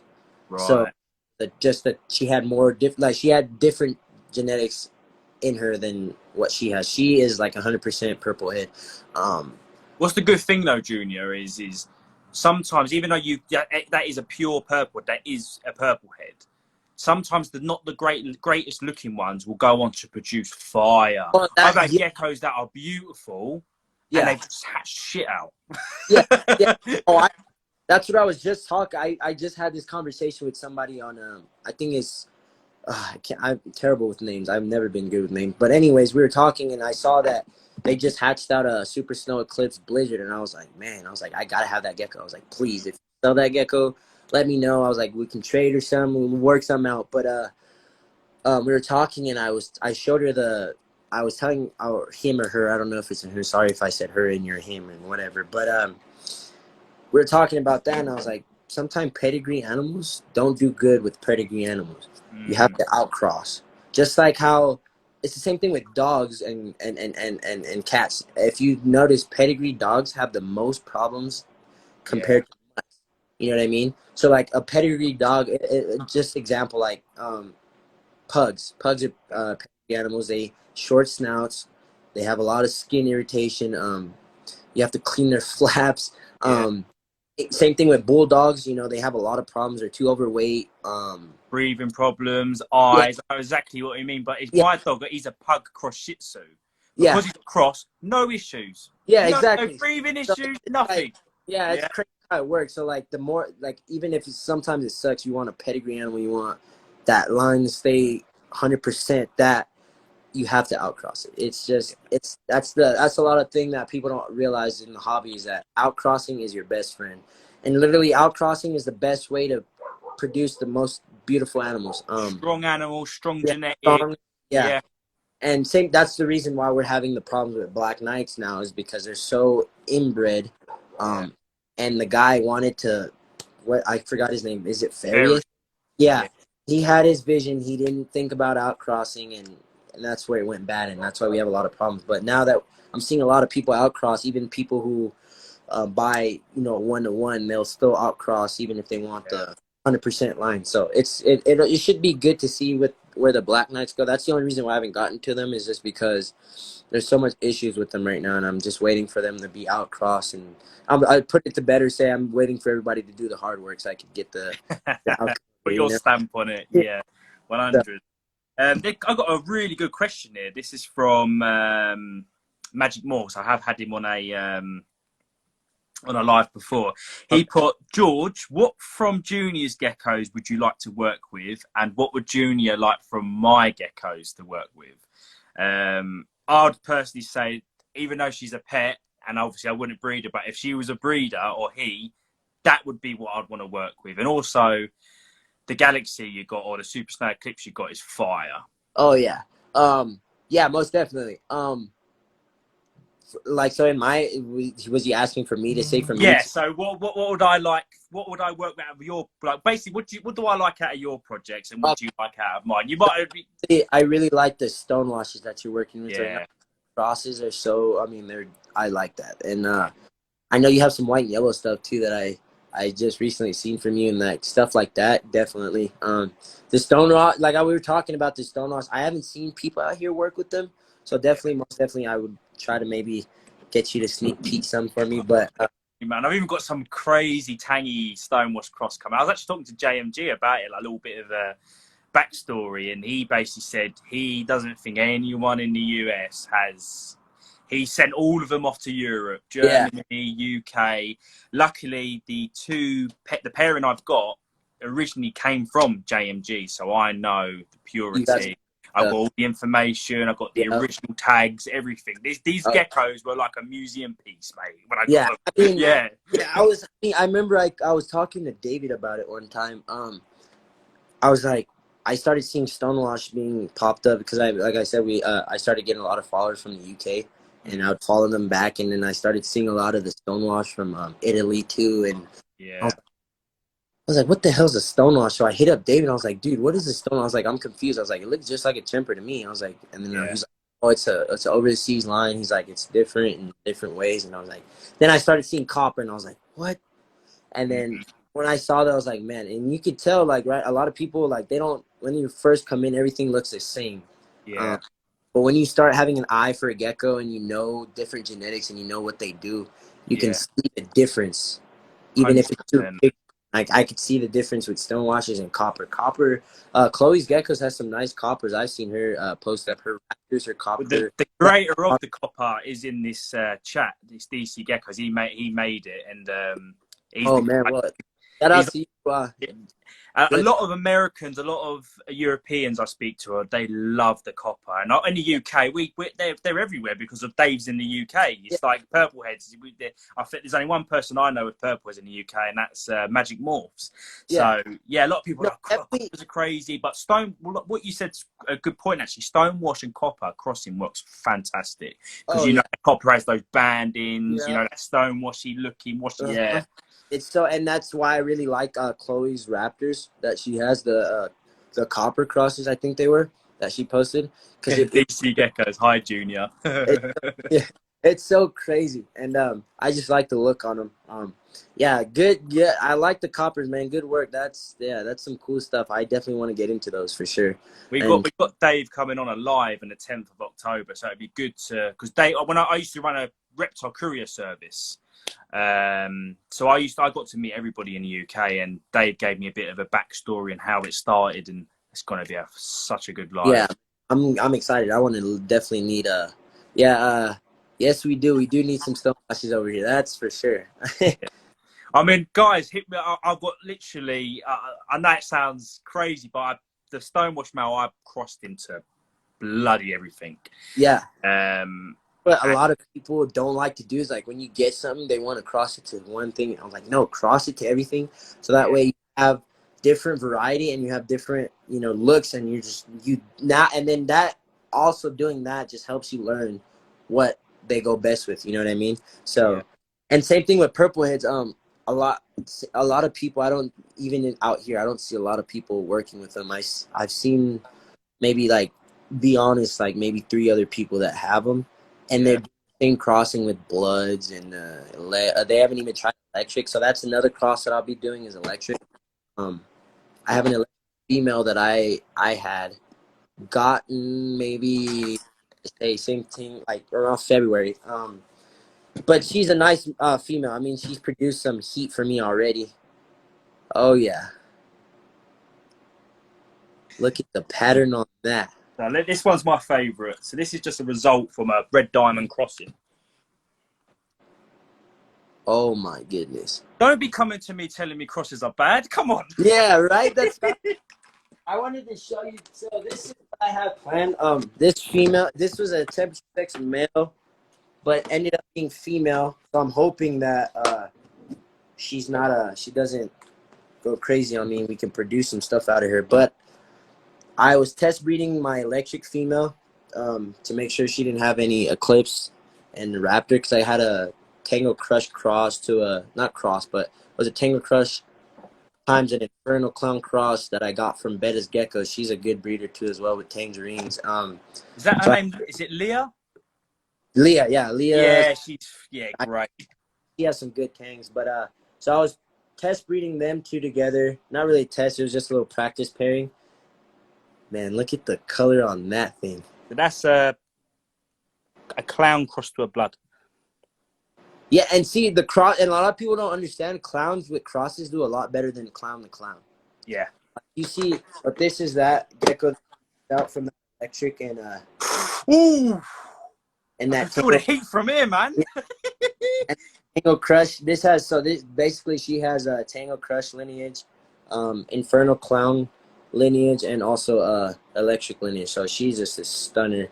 I'm kind of glad she turned out to be female, but that's a side project I'll definitely be working with for the purple heads as well. My advice to you, Junior, is go hard on them purple heads, mate, because I can hear the passion. I can see the excitement. Cross that motherfucker to everything. It's coming. It's coming.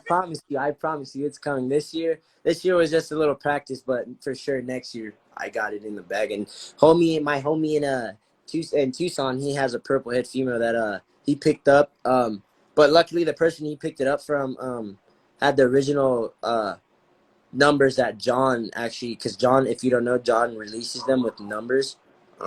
It's not like it's an ID, but it's just in a different format and just the way he labels them. So if you he keeps record of every single thing that he breeds, and he tracks down everything. So he was lucky enough to get that, and it was original line from John himself. So he has a cool purple head female that he'll be infusing later on too as well. It's the same project. So we got some purple heads coming for sure next He's your year. boy as well, ain't he? Yeah, Yeah, I've seen his page, man. He got some stuff. I think I saw a Black Knight on his page Oh yeah, today. he's fascinated by Black Knights as well, and I just, I told him as well, just, be careful with the Black Knights right now, because and I'm trying to advise him to outcross him a little bit, get some. So for sure, if he's down with it, we'll be crossing my pied male to his female next year for sure.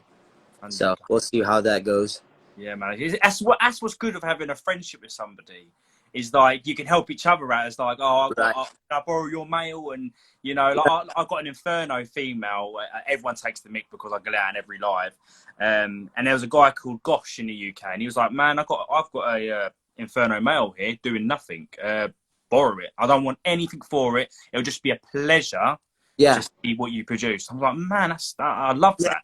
I told him the same. That's more or less the same relationship we have.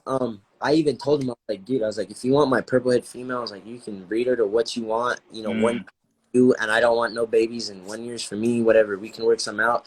And so we got a plan for our. Let me show you this clown. I have to get up real quick. Stop it, James, in the comments. So we will be at the end of the live. We will make sure we answer everyone's questions. We'll say, has anyone got any questions? Someone asked about who's the best tangerine line. I mean, I'd say Dave. I like Dave's tangerine line. That's fire, Junior, man. So that's our pure girl that we got. So the plans with her is we're hoping she's starting to gain weight, because when I got her, she was still in the breeding process. So she had just stopped laying, and so she's starting to gain weight now. But the plan with her is either make some more, because he has a pure clown male that he got from Nick over at Envy Geckos, and he's just a stunner, man. So yeah. So that plan with her is either to get her back to some more clowns, to bring some more clowns out to, next year, or if I can acquire a purple head male, for sure we'll be crossing her with the purple head male. So we got plans for her already. I'm buzzing for you, mate. I'm buzzing to see your next season. This is what I like. This is why I love doing this stuff. Yeah, man. It's just you get to judge people. Like, a lot of people judge you just from your page. Like, they can put a page to your face, sort of thing. And yeah, I can hear the passion. I'm buzzing for you, man. Man, we got to do some exchanging. And I mean, like I said, I talk to a lot of people, and I try to build foundation as well. So like I said, if you want something from me, I always tell everybody because a lot of people are like, oh no, I can't do that. I was like, dude, don't worry. I was like, if you want something from me, just ask me. I'm a pretty cool guy. My girl knows it. My girl hates it sometimes because I literally get exact same. Yeah. And so like she hates it. She knows it, and and then she gets mad at me. She's like, why don't you keep it if you're just gonna give it away and blah blah blah, and but mad. But I'm like, it's more than just giving away a gecko. It's more building the legacy here. Yeah, exactly. So this is a crazy one. So a lot of people don't know how to answer this. What's up, Tribal?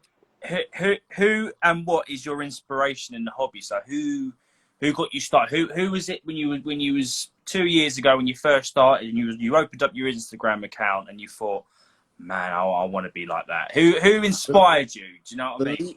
Believe it or not, the person who inspired me to be in reptiles like that was Brian Barche. And I know he has a lot of bad reps on him just because the way he breeds. Obviously, I bought some geckos from him, but full disclosure, they're not in breeding projects, obviously. But I just loved how passionate he was. I saw the passion in snakes, and you could tell because he breeds geckos and he breeds snakes. And I see where he breeds the geckos more or less just for money instead of actually enjoying it. And he's not really. He has people who work for him that are really into him. Like Jessica over there, she's pretty cool. I mean, I've had conversation with her. She's mainly the head of breeding all the geckos. So she does all the gargoyles, the leopard geckos, whatever they have at the moment they breed. And Brian just focuses on his ball python collection and his colubrids. And so, believe it or not, he was the guy that was the first person that popped up on YouTube when I started watching geckos. and figuring out what I wanted to do. And he was just the one that motivated me. And I was like, man. And then I started getting into more of like John stuff and reading about, and that's when I first, because I went on his website. And to be honest, when I first came in, John actually intimidated me because I saw his page and I saw all his, like, you know, all the messages that he has on his page, and I was like, yeah, he's really about it. I was like, you can't come with any BS with him. And I was like, so he kind of intimidated me at first, but then I started reading and I was looking in his genetics. That was the first page I went to, his genetics, and I was like, purple head. I was like, what the hell is a purple head?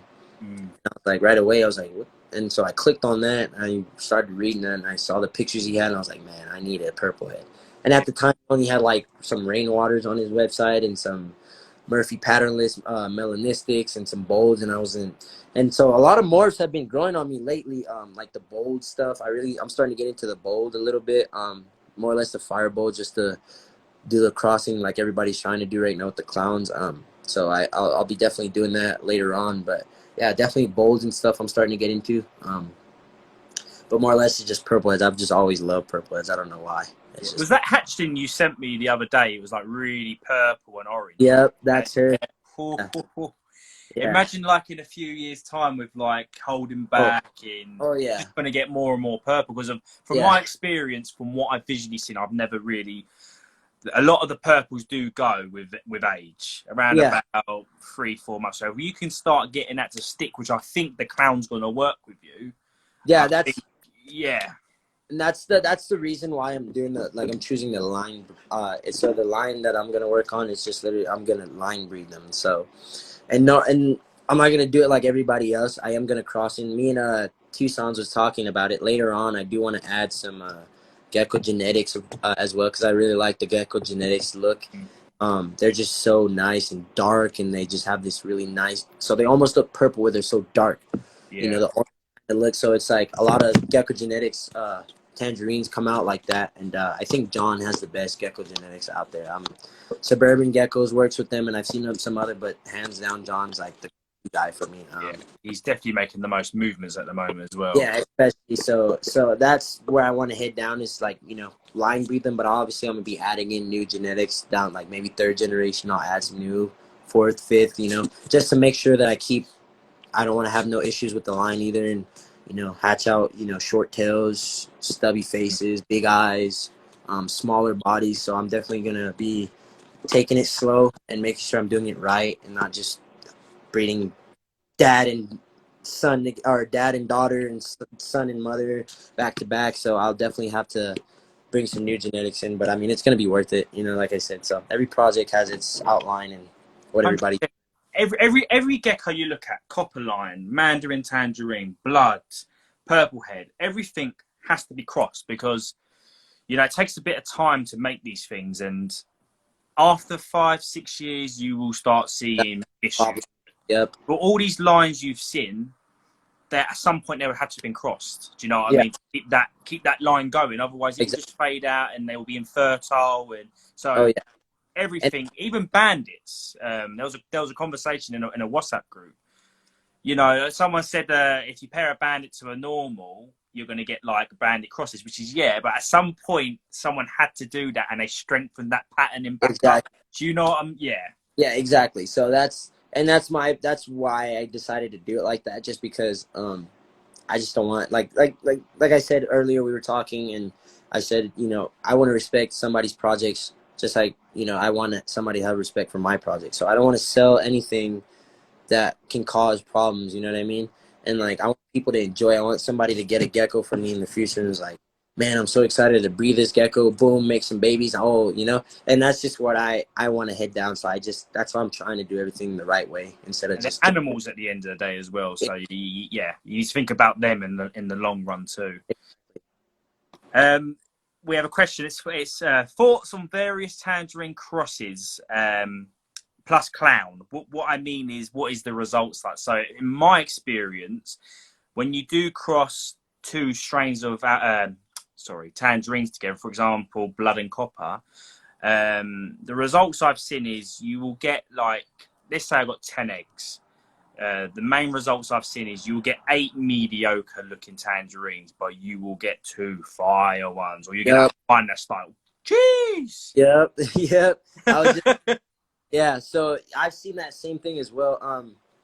A lot of, if you like let's say if you like, I've seen a lot of crosses that are Mandarin times blood, or Mandarin times gecko genetics. They look so washed out. And that just has to do with the lines, like how they were bred and what genetics were in use. So that's why it's key to know when you're line breeding, keep track of everything that you're doing. That way, so when you're going to outcross it, you know what to outcross it to. That way your geckos come out. But nevertheless, I mean, you like you said, you always hatch out 1 or 2 that's gonna look intense. And, yeah. And even John himself said it.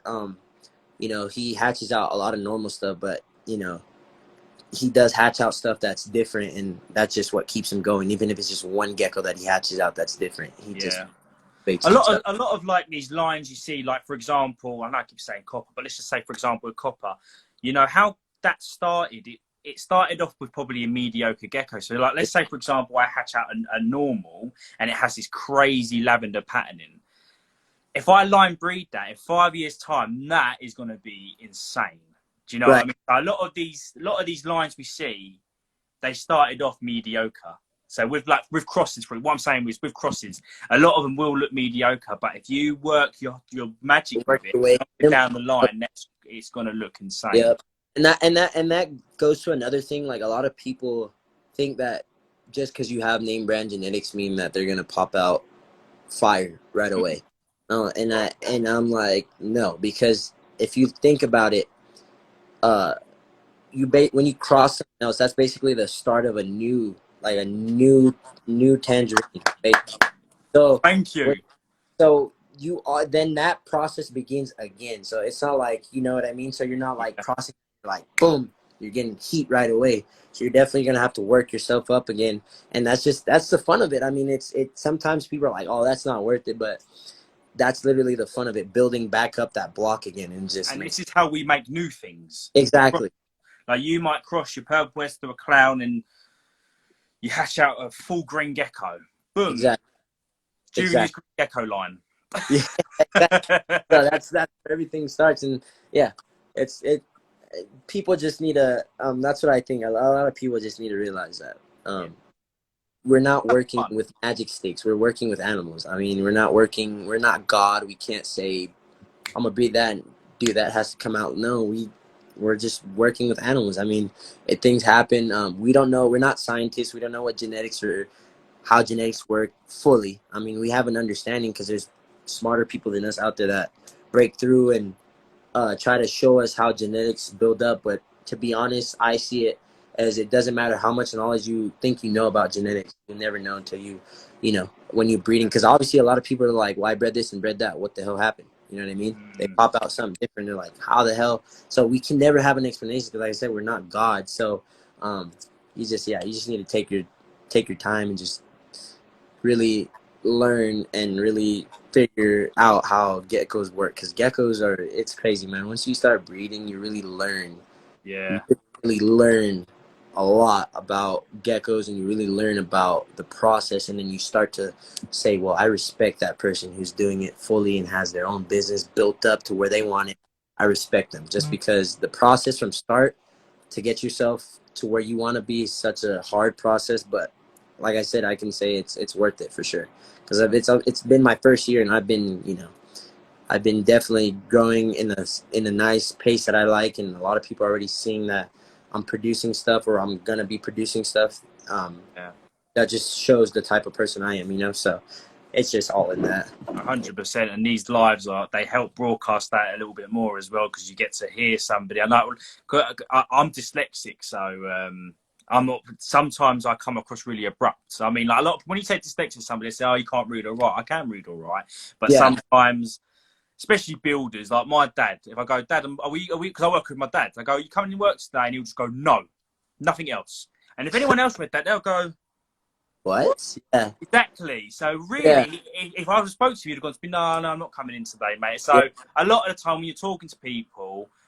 they don't really know you, and they don't know your tone. And it's like what you said with Morph Market. We said to the guy, like, you in your tone, it was probably, yo man, like, I've seen you've put that gecko up for 400. I'm just letting you know it's nothing personal. Just let you know you might want to label that as a cross because of people might jump on you. Whereas he probably read that as, that's not that. It's Yeah, he read it like, you know what I'm saying. and stuff. Yeah, that's why I try to just like, because when I talk to like you and like other people, I'll send videos, because even when I type, a lot of people think I'm coming off as like aggressive and stuff. So I try to send videos instead of like just record myself, because yeah, I'm happy I'm talking, like we're cool, you know what I mean? So yeah, I definitely get that a lot too. So 100%. So we're out of questions on here. So for the next 10 minutes or so, if anyone's got any questions for me or Junior, put them down below, and then we'll wrap the show up. But yeah, well, mate, we start seeing what these people are saying. So Jazzy Geckos, what is she saying? Cannot wait to start. Hopefully my boy finds courage this year to woo the ladies. LOL. Yeah. So that I had a lot of problems with that too. Sometimes first time males, they're not really into it as much as you would hope. Sometimes they won't even breed for you. It's more or less just the confidence I've seen. Because I have some females that are really aggressive when it comes to breeding. They'll bite back just like the way the male's biting, and so the males will get intimidated. But I've learned if you constantly try and pair them, if it's every day you're putting that male in or leaving that male in, and every day you're putting, his confidence will slowly gain, and you'll see him try to start breeding, and that's when they'll start breeding. Yeah. There's little like tips you can do, is like put the female in with the male. Or if you put the male in with the female, take a bit of the male's kitchen roll, because believe it or not, male leopard geckos, they scent so much. And I know you don't see it happen and stuff. They do scent.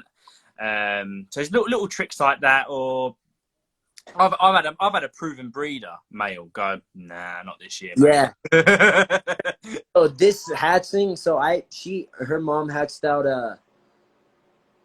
I want to say not hatched out. She only hatched out 2, but she laid 6 eggs in total, 8 eggs. The first 4 eggs were infertile, and the next were good. But like I said, I had a lot of problems with my cold temperature this year, so I lost a lot of eggs just because of the incubator I was using. But I'll be definitely buying some better equipment next year. She was the hardest to breed. I mean, because she literally fought the males through the whole process. She wouldn't let any male touch her. So it was like, that's why I take that gecko. So like, she's like my one and only, just because it was so hard to get them to pair, and it was like most anticipated pair that I wanted to do. And it took me like 2 months. She was ovulating for 2 months. It took me 2 months to get her to breed. And when she finally did, I was like, yes. And then the eggs came infertile. I was like, oh no. Yeah. I discouraged, and I was like, man, I worked so hard. And then after that, she started laying good, and I was like, okay. Yeah.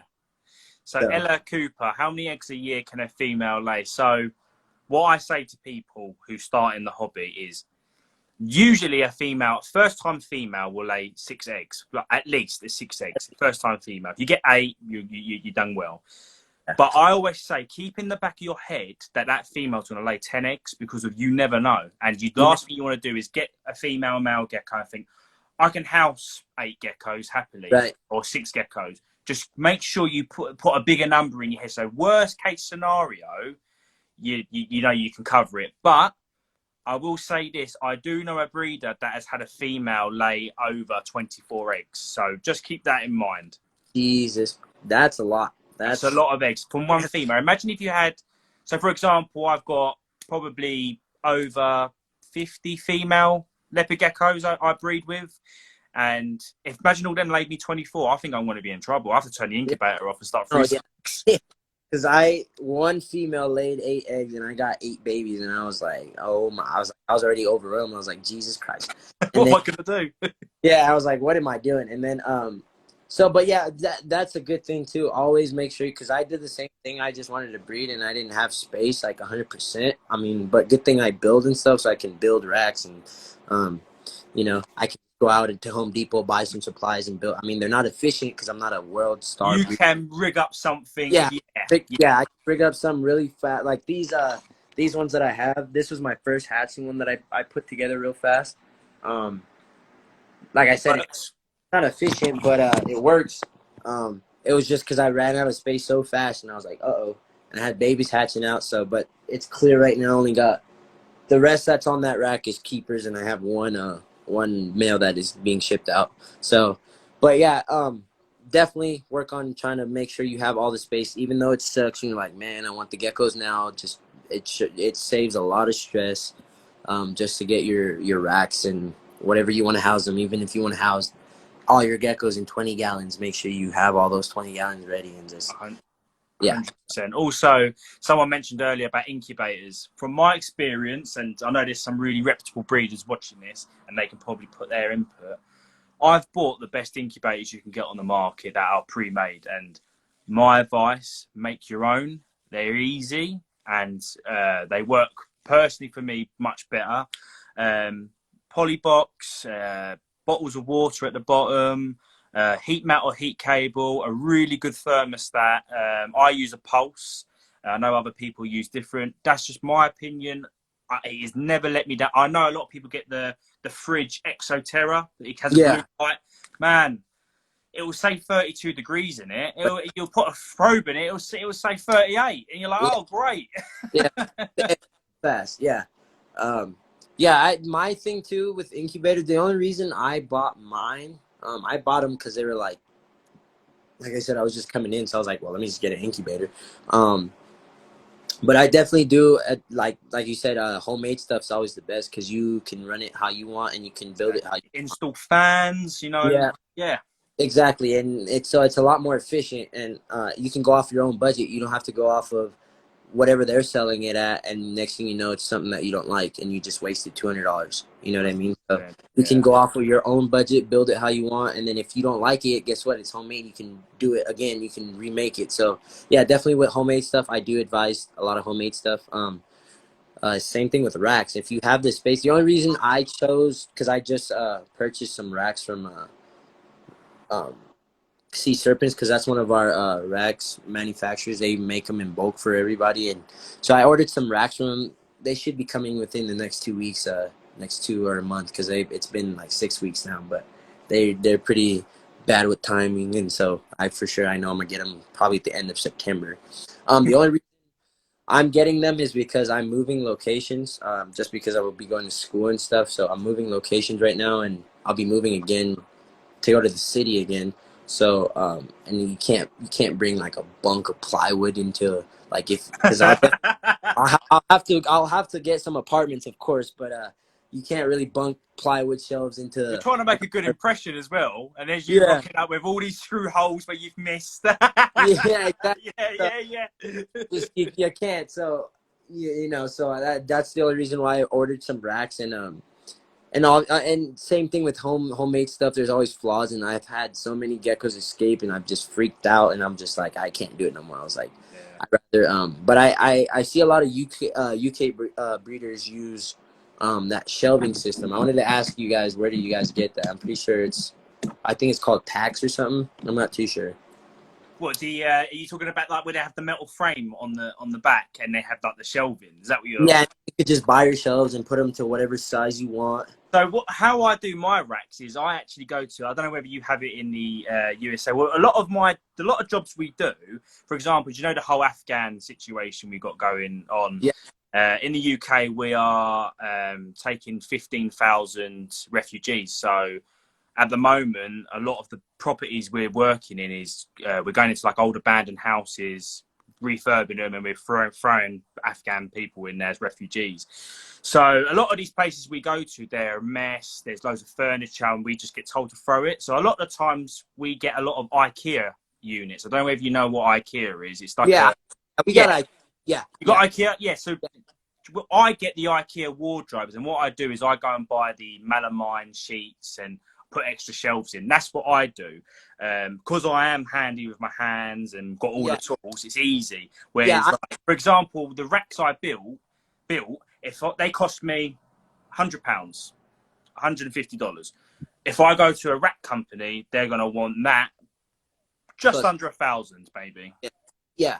So that's definitely with the same thing with me. That's the only thing I have is like, damn. I was like, I know how to build, and I know how to put things together because, like I said, we're handy. You know, we work in construction, so I mean, I know how to use a saw. I know how to use a level. I know how to read a tape measure, and I know how to do all this stuff. Make sure everything's plumbed out and leveled, and so. But then again, like I said, with my situation, but it's crazy when you can build a rack for like $100, $120 US dollars, depending on how many shelves you want, how big you want them, so you can house different. You know, I usually do 2 tub per shelf just because, heat. You know, the heating. Like I use heat tape, and it fluctuates so much. So it's like the shorter of the span you use, I've noticed that it's better that way. You won't fluctuate as much. But if you're using longer strips, it definitely fluctuates a lot more. So that's the only reason why I use 2 tubs per shelf. But like I said, it's crazy. You can build one for that cheap, and it works. It's efficient, and then Yeah. opposed to paying, because over here, like the racks that I bought 2, and they cost me almost $800 for just 2, Yeah. and I can only house 20. So The it's good definitely, thing with buying racks, though, man, they look good. yeah, I they do. mean, my racks, they look okay. Don't get me wrong. If someone walks in there, don't go, oh, look at the, they look a bit. But when you do buy racks, they look so slick and Yeah, clean. exactly. And you know, if you're moving, let's say you got your boys over, it's like at least you ain't got this horrible rack. Do you know what I mean? Yeah, Yeah, that's the next thing. That's why I said, because then if you know, when you're living in apartments, the only downside to it is you have a lot of rules. So, mm, um, especially when landlords come over, you're gonna have to show them the place. You know, keep that you're upkeeping with the place, and I'm not gonna tell them that I'm breeding reptiles because I'll obviously they're like, oh no, that's you know. So yeah. They think snakes and yeah, iguanas and like, insects. They don't. Yeah, it's so I definitely so. But with the sea serpents design is why I'm going with sea serpents, because they're so compact and small, and you can literally hide them in any closet, anything. You can just literally hide them. So definitely that's what I'm gonna be doing for my that way I can house all the geckos. And like this winter for sure, before breeding season, I'll be ordering, you know, all the hatching racks that I can.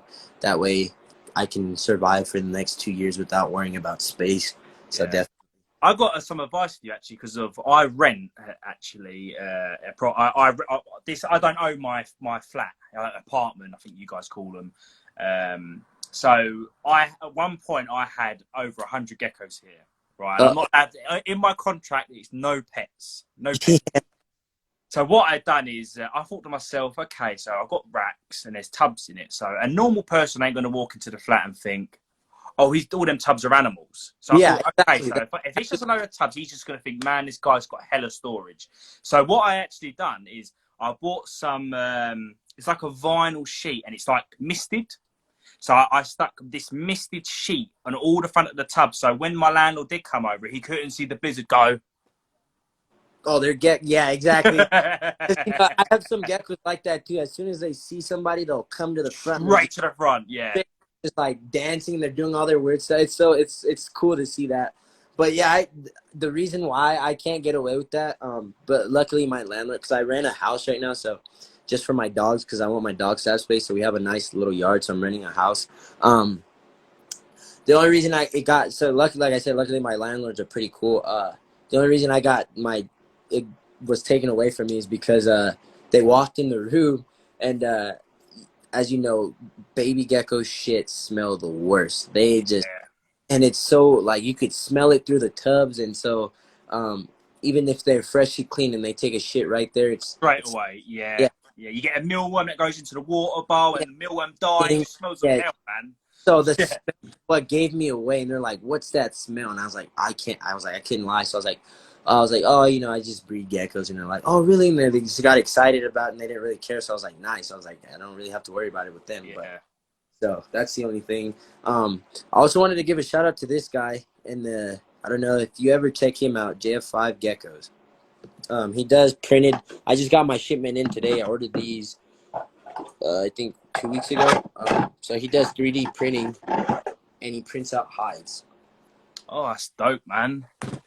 And So they're pretty, and so the reason I like these because he's not expensive. He's inexpensive, and I think I paid. So these right here, I have 1, 2, 3, 4, 5, 6 for the juveniles, of course, and then I still have another shipment coming in just because he didn't have all the material for it. But these are the lay hides for the females next year. Oh, nice. I got, So they're going to feel a lot more secure in that as well because it's a little bit dark. Now, a lot of people have a clear top. So. Exactly. So it's going to be a lot darker, and then obviously when they're kicking up, it's deep enough for not all the medium to come out when they're laying and stuff. So I got more coming. I got like another handful coming. He just ran out of material to print them. But like I said, I mean, I paid J5 geckos, yeah? J5 geckos. So anyone in the USA, you see caves, you like them, J5. Anybody in the US, of course, check him out if you guys want some hides. Like I said, he's inexpensive. I ordered a bulk, and my total was like, wow. I mean, for a hide, I think I paid $5, $3 for a hide for juvenile. And over on Geckopia, pretty sure you heard of Geckopia. Yeah. He does the same. He's pricing his at $20. I do have some of his hides too as well, but his design. I think his hides are more of a. Oh, I got a cave from Gecko. Yeah. You know, I think that's what it more is. Yeah, you wouldn't buy a cave for. Yeah. Because I would say it's because like also another thing with breeding is you got to make sure you're doing efficient because you obviously when you're breeding a lot of the money that goes into it's from your own pocket just because when you're first starting out, yeah, they'll take a crap on the heat side. Yes, Reptilia. Mr. G Breeder, I've showed the red diamonds, but I'll show them again. Red diamond crosses. Cross. Blizzy, yes sir. Shout out to JF5 Geckos. Got 350 worth of dishes and hide from him. Yeah, like I said, it's crazy. It's worth it. The price isn't that crazy. Man, look at that, man. Oh my goodness. I'm telling you, I need some of those crosses.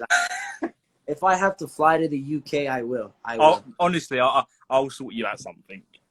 And let me show you this girl here before we get. There you go, Michael. Also, I did notice we got a breeder in here. I cannot pronounce it. I think it's Xenozonic Reptilia. We got a live coming up of him at some point. So if you man, his stuff is insane. So I forgot to mention him. He's another breed. I should have mentioned him before I mentioned Brian Bartek. I'm just kidding, but yeah, he's influenced me. Because me and him have a kind of a similarity background as each other. Like I'm not scared to tell everybody. I grew up on the streets. I'm a street kid. I've tried to uplift myself from a lot of situations that I've been through in life, and so like he's the same guy. Me and him are the same way. We try to humble ourselves and make sure we're. I'm similar, mate. I know, I sound posh and I'm from UK, but yeah, where my parents had raised me, when I was really small, bad. A lot of people in the UK know like Croydon and Brixton and stuff like that. So I'm the same. You will learn that you'll have like certain boys that are like that they are your boys, but you look when you grow a little bit older, you look and you think I need to separate from that because they are not changing. They're doing the same thing. Exactly. We're doing this. Yeah. I want to be my better person. I want to be the best that I can be, I'll be totally honest. Like 2 years ago, if you would have met me, you would have hated me. I was that typical angry person, always trying to fight, always trying to pick something. Ignorant. Yeah, just ignorant, didn't listen to anybody, and so like I really and I was still like that in the hobby, and then I met him. And then me and him started talking, and I was like, and then just humbling, just the experience, and I started to become more humble. And a lot of people, like only certain people knew that, I lost my brother 3 years ago. That really changed me a lot. He was murdered, I want to say around May. Yeah, May 21st, 3 years ago. The history, like I said, street history was the cause of that, but that changed me a lot. And I just thought the world was over. I thought that I still suffer from it a lot, but like I said, these geckos have changed me. I made a post, I think, recently, or not recently, but explaining that these geckos really have changed me and really made me to the person that I want to be. So They just save people. It sounds silly. I had this conversation with somebody like you, like with you, what you've gone through, and you know, a lot of the time these geckos are our escape. So yeah, definitely when you got someone giving you negative comments on our geckos, just remember that person could be suffering from something. going You through know? stuff, And and it's that's like why there was a stage where when I had my own business within the reptile community, and it got to the best of me, and it got to a stage where I didn't want to get out of bed, but the geckos, they made me get out of bed. You know, yeah, sometimes you feel like they are the savior, and sometimes what we same do, thing, they give us like a purpose. Like I have to go and feed them. I ain't got exactly. a choice. And like as much as like you're so tired and you're so like you're just in an ignorant spot and you're just like tired, you just don't want to mess with nobody. The moment you open that tub and you see that gecko just look at you with that little funny goofy Yeah, smile, yeah, you're just like in a whole different mood and you're just like yeah, and like even my girl noticed it. I mean, in the beginning of our relationship, we were just she noticed that I was a different person, and then as soon as I got started getting into geckos and started wanting to breed and like do all that, she really saw that it made me a different person, and she was just so happy because it saw just the change that these geckos did yeah. for me. I So think a lot of us, like a lot of people don't understand how like people that have been in our situation start. You know, sometimes you just need a path. So like it might not necessarily be geckos. You might be somebody who loves sport, cars. Once you find your path, you start removing the negativity in your life. Like I said, you have boys. Like I got really good friends, and it's been the last couple of years. I'm like, man, you're still doing what we were doing 5 years ago, you exactly, know, and you exactly. start moving away and you make new And friends. I mean, I've got two boys in real life from school and stuff that are my boys, you know. yeah, I've made friends in this hobby, you know, that have been amazing, you know, and they'll be friends for life. It's crazy. and that's the same thing with me. I have a couple friends that I think, to be honest, out of all my friends, there's only one person that I can say that me and him have the same growth, and we have came from a lot of ways because we raised in the same type of um, situation, and he's just doing so good with his life right now. He's, like I said, he was the same one that motivated me to get a leopard gecko. So Mm. he's changed a lot, and from his background, you wouldn't even think that he would be on his own doing his own thing, and he's just doing it. He doesn't give a shit about anybody. He's just doing what he has to do to live and survive, and that's why me and him get along so well out of all my friends, because all my friends now are getting older. They just think, oh, this and that, blah blah blah, do this. I was like, nah, man. I was like, there's a different purpose in life now. So, Yeah, yeah. but that girl, before we get into crazy talking, she's a beauty, man. She's my best tangerine tramper that I have. Um, she's getting a little chunky. She likes to eat a lot. Yeah, there goes the outcross pug that I was Right. talking Guess about. his name, and I said to my girlfriend, right, if we're getting a dog, I'm naming him, right? Yeah, Don Pablo Emilio Escobar. Say no more. I like that. Yeah. No, that's what I like to like. Sorry, she's freaking out. This is the gecko I tell you I can't get a picture of. I'm gonna try today, and I'll try today, but she just freaks out on me. Let me put her back before she gets all crazy. But same thing with her. What I was talking about. She actually is from. I don't know if you know BM Geckos. He's off the Most Wanted Geckos. What's up, bro? Glad you can make it. He he's doing a lot of good stuff with the clowns. He's one of the he's the best right now for clowns right now. He has the best clowns. BM Geckos, check him out. Anybody in the UK, everybody, whoever is in this chat, check out BM Geckos. He has some good stuff too. David, his name's David, I think, or David. I can't remember. I think it's Dave. His clown game, man, is off the charts. I'm sorry, David, over at Bubba's Geckos. Your clowns ain't compared to BM Geckos, but I got his tangerine line from that girl's original Tangela line from Ron Tremper himself. So when I bought that, even knowing didn't have a project for her yet, and I don't have a project right now for her, but I just can't let her go just because of how much she means to me. You know what I mean? She was like literally my third gecko of getting that was quality genetics and proper history. So that way she's been coming along. But like I said, she's from the original Tangelo lines. A lot of people ask me where my Tremper stuff is coming from or what I'm incubating, and that's her. I have some eggs supposed to be popping out in the next 2 weeks. Like I said, I have eggs coming out next 2 weeks. Did you say that was the Tangelo line? Yeah, Tangelo line. Yeah, mate. These old school morphs. Are the Tangelo are it's like someone come up to me and went, "Oh, Stonewash, is that new?" I'm like, no, it's old school. These old school morphs, yeah. They're doing bits. Yeah, and that's the reason why I have she can't go anywhere. She's in my clutches for long. I can't. Yeah. I'm letting her go, even if I get tired of Trempers. She won't. She'll still be with me. I do want to get into rainwaters as well. I like the rain because a lot of people aren't working with rainwaters just because of how washed out the look looks. You know what I mean? And a lot of people don't notice Trempers used to look like that back in the day. Just that a lot of people worked with Trempers more because they work well with everything. But crossing things in, various tangerine more. And that's, exactly. The crosses are a lot better with Trempers right now just because we haven't unlocked the potential of rainwaters. I mean, the magma lines, the lava lines, I've got a firewater. That's the colors in that are crazy. Yeah, sorry, that came from America. LM geckos. Yeah, see, firewaters, all that. I mean, the potential. I think Chad Ramsey's one of our breeders over here. Over at Ramsey's Reptiles, you should check him out. Yeah, he's working with the same thing, and his magma lines are intense. And he's just working on bringing brighter rainwaters and.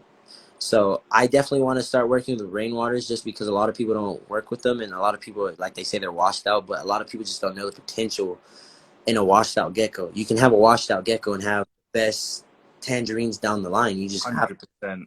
Yeah. Blizzy, Brett from it's Brett. Yeah, sorry. Where did I get Dave from? I think it's Brett. Yeah, I don't even know. BM Gecko, sorry. I thought I was thinking about somebody's else. I don't know what I'm doing. I noticed a lot of Americans have like British names. So there's a lot of Georges, a lot of Kevins, a lot of Davids. Man. Yeah. Shout out to Kevin too from Kevin Ferran Geckos or whatever. KFC Geckos, I think his name is. I don't know. I told you I'm terrible with names. I'm sorry if I'm not getting the names right. I look at pages and I don't really pay attention to the names. I'm just paying attention to their geckos. So I kind of know what their name are, but yeah, he's pretty cool. I think he's working on giants too. I needed to talk to him because I saw he had one of his geckos labeled as Het Giant, and I wanted to tell him, I was like, bro, no, don't do it to me. No, not another one. Yeah. Not another one of these. I haven't really talked to him like that. I mean, but he's a cool guy. I just haven't made a statement because I don't work with the line, and I don't want him to think that I know but I know for a fact me and Ryan are having the same conversation. It's just like saying giants. Or like, how can I put it? It's like saying a Het Black Knight. Yeah, exactly. Het Black Knight. No, there's no way. No way. It's line bred like a black knight with a giant. If you've got a super giant and you've got a non-super giant, if you cross those together, I understand why they think there's a Het. So if you got a super giant and you pair it to a normal, you're going to get some big geckos, but they're not going to be to that giant size. Exactly. But if you hold that baby back and pair that back to that, you're going to get big geckos again, which makes people think, oh, hang on, it must be a Het because that wasn't a giant. But what it is, it comes down to bloodline, in my opinion. Bloodline and genetics. Big gecko to big gecko. Like the same thing with people. Like a 6-foot person with a 5-foot person will make on average a 5'8", 5'6", 5'7". That 5'7", 5'8" baby goes back with a bigger person. The baby's gonna be 6 foot, 6+. It's just all about genetics. And that's what we were talking about. I was like, because it would be weird to say Het Giant just because giant. I've never worked with it. I know you're working with them, but I don't know if there's a color enhancer or with them. I think so. With giants, like I always say to people, and I'm learning. This is like I think my 3rd or 4th year with giants. I don't know anybody that has had a dull giant. Right. Even if, a lot of the giants are your stereotypical, just your plain albinos. They're just Tremper, maybe Max No Tremper, Raptor. But you won't find a dull one. You will not Okay. find you would never, even if it's just Tremper, you will never find a dull one. I know, I was talking to Kevin at Mutant Geckos, and he just said, you guys in European, you guys are smashing it with the giants, sort of thing. Right. So Yeah. my aim with the giants is to get as much colour into them as possible. Yeah, and so when I made that statement, I didn't know that like so good thing I learned that from you working with them, because a lot of people think when you make a statement it's because you think no, because when you're working with a specific line, you're literally seeing that gecko change throughout its life. You're seeing the color change, the color decreasing. You're seeing what comes out of the crossings. You're seeing what comes out of the babies. So you know what to say when somebody asks you a question. Yeah. So I made a statement before I knew that, but from just noticing, literally giants, you're literally putting the DNA is just, it's not normal for a regular gecko, and that's why a lot of giants, as you know, a lot of giants don't last as long, is because I think big gecko, small organ. Exactly. You think about, like, my biggest male was 178 grams, and he came from Thor, the world's biggest leopard gecko. He was a direct son, and he was always slow, and Yep. you know, like, he had these rolls, and it's like they couldn't. Mate, I brumated him, and he was gaining weight. Yeah. So that just makes me think it's genetic. Or, you know, you have some people, like, for example, I'm a big guy. I've got this guy who's skinny, and this guy will eat 3 dinners, like 3 dinner plates full of food. And there's me eating a cheeseburger, and I put on 4 stone. Everyone's got that. Do you know what I mean? Everyone, it's to do with genetics. And with me, a lot of people, they say that it's not to be racist or anything, but they say black people put on muscle tone a lot better than any other person. And it's not really true. It just has to do with your genetics. A lot of black people have good genetics for that, because you notice, but a lot of people also have fast metabolism. But I'm one of those persons where if I don't eat one meal, I lose like pounds like crazy. And if I don't keep a certain like so right now I'm trying to actually gain weight, because I'm tired of being scrawny kid and skinny. So when you're big, no one starts on you. Yeah, exactly. So and that being said, my girlfriend hates it because I mean, like, I eat a lot and she eats a lot, and I put on less weight than her. Don't say it. Yeah, I won't. So she always gets mad about that, but I'm just like, and so like I've been gaining weight slowly. So I gain like maybe 2 pounds a month, and but like I said, it's all genetics. I don't work out. I literally just work, come home, go home, and I have muscle tone that a lot of people are working for, and a lot of people go to the gym for, and I literally just build muscle, and I shred my own body. Like, my body shreds its own way, and it just has to do with genetics. It's just really genetics over anything else. I mean, and then it's funny because my mom's, and I wanted to tell you this because I think it's funny. My great grandma, I think, or great grandpa, they came from England, so I have English blood in me. We're warriors. Yeah, exactly. So I have English blood in me. I have Jamaican, and I'm also Belizean. So I have and I'm also Guatemalan from my grandma's side. So it's funny, if you look at my dad's side, they're all tall people because they're Jamaican blood. They're taller people, and then from my mom's side, there's the miniatures because my Guatemalan side is more. And then my grandpa. So it's funny, people think I'm adopted because my mom's like, just your skin tone, perfect skin tone, exact same thing, you're the exact same skin tone as my mom. And people think I'm adopted because I'm so dark and like. But I tell them I'm just so mixed. Like, my mom's literally side from my dad's side is from England, and my mom's side is from Guatemala, and then my dad's side is from Jamaica, and just, so I have like so many. So that's why I call myself a mutt too. So I'm the mutt. I got a school friend, and his mum was from Jamaica, and his dad's Italian. And there's 3 brothers. Anyway, Ollie, who's my friend, he's like my skin tone. Okay, but his brothers are real dark. Yeah. And whenever they go to school, because we've been to school together, it's always like, nah, you got different dads or something. No way. Yeah, yeah. all the time, and I used to feel all weird about him. Like, why? I used to think, I was like, am I really adopted? Because when you look at it, my mom's like, pissed. I'm like, what?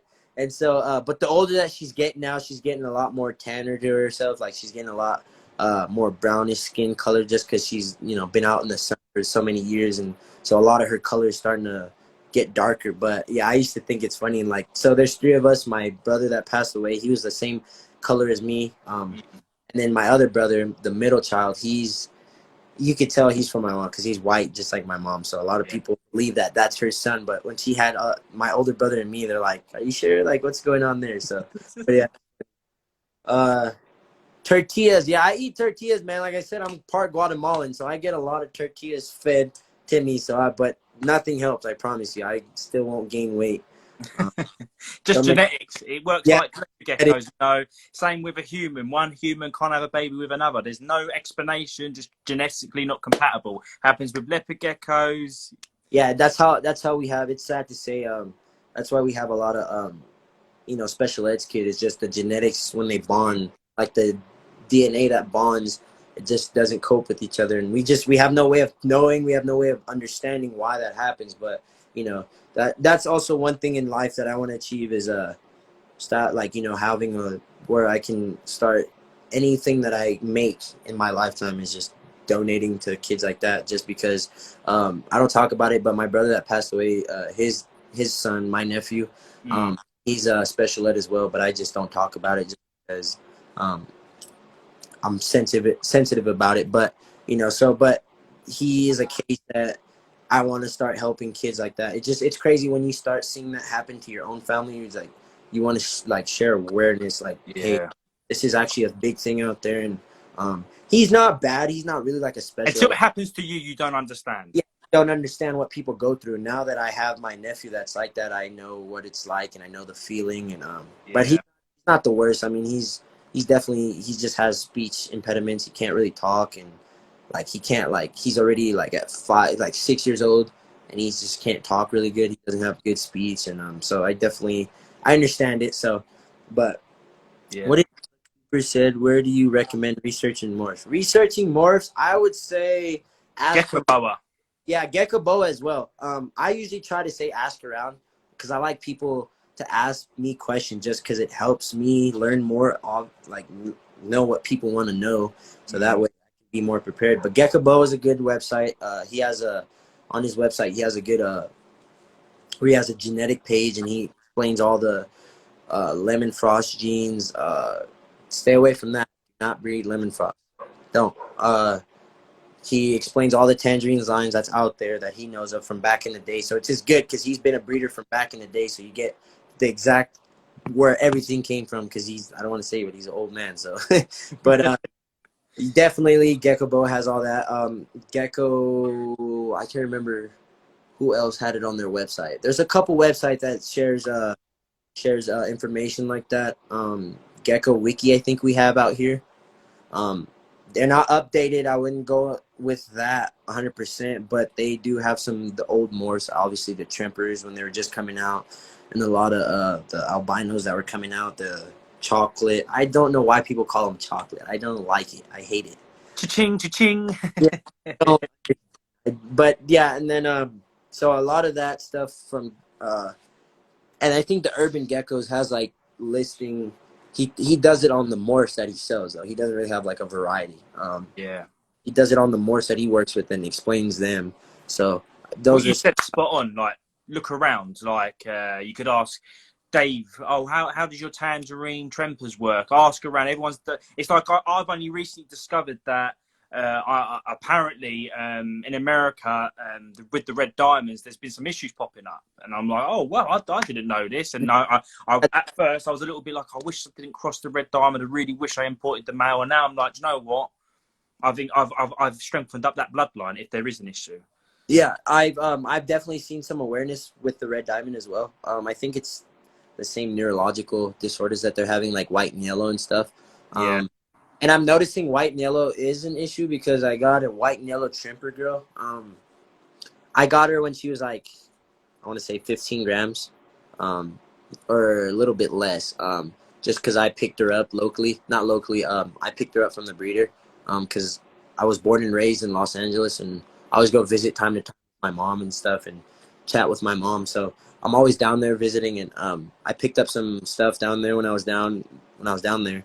And I do notice my white and yellow girl, she doesn't have like neurological issues, but she kind of does, because she like mutilates her toes. Like she'll eat her toes. Like she does. If there's like one little simple stuck shed or nothing, she just goes crazy. I don't know if it's with her neurological issues, but other than why, she's a good feeder. Um, she doesn't do spins. She's quite tame. She's the tamest Yeah. gecko. And so, yeah, I don't know. It could be with the white and yellow gene. I am scared to breed her, but like I said, she doesn't show me that there's signs that there's something wrong with her. So I'd pair her and see how obviously the hatchlings go. yeah, If you do see issues, you know to retire her, freeze the yeah, rest of the eggs and whatever babies you got, pet homes. yeah, It could just be that gecko does that when she sheds. yeah. You know what I mean? A lot of geckos that like I tell people, because people think that all the geckos are the same. It's like it doesn't matter. Every single individual gecko is different. It's funny. It's so weird. They all have their different personalities, and I have one like that electric female I showed you yesterday that I sent you of that hatching that I showed you earlier. She just hates handling. Like she would not. She'll she'll seem calm, like she doesn't want it, like she's all right, and then next thing you know, bam, she's latched onto your finger. I remember when I first got her, because I have this thing where I like some geckos when they stare at me, they just give me like the googly eyes. I'll put them against my face and like give them a kiss or something. I was The hood boy's gone soft. yeah, exactly. And I was the worst idea. She latched onto my nose so tight and she wouldn't let go. And she was like an aggressive dog shaking. And I was like, yep. I was like, from then on, I was like, yep, I know that she's that. Yeah. Just damn. I was like, really? So yeah, I definitely have some geckos that are they have some personality that makes me laugh. My purple head female, she's never screamed at me until she started breeding. That's when I noticed she screamed. She was more like agitated, which is common when they're breeding. They're a lot more, hyped up. They're stressed. So I understand her, but she's one gecko that I've never had scream at me. Never, their little noises they make at you when you're set. Yeah, yeah, crackling noise. yeah, the crackling weird noise, and she's never did that. And it passed on to the hatching as well.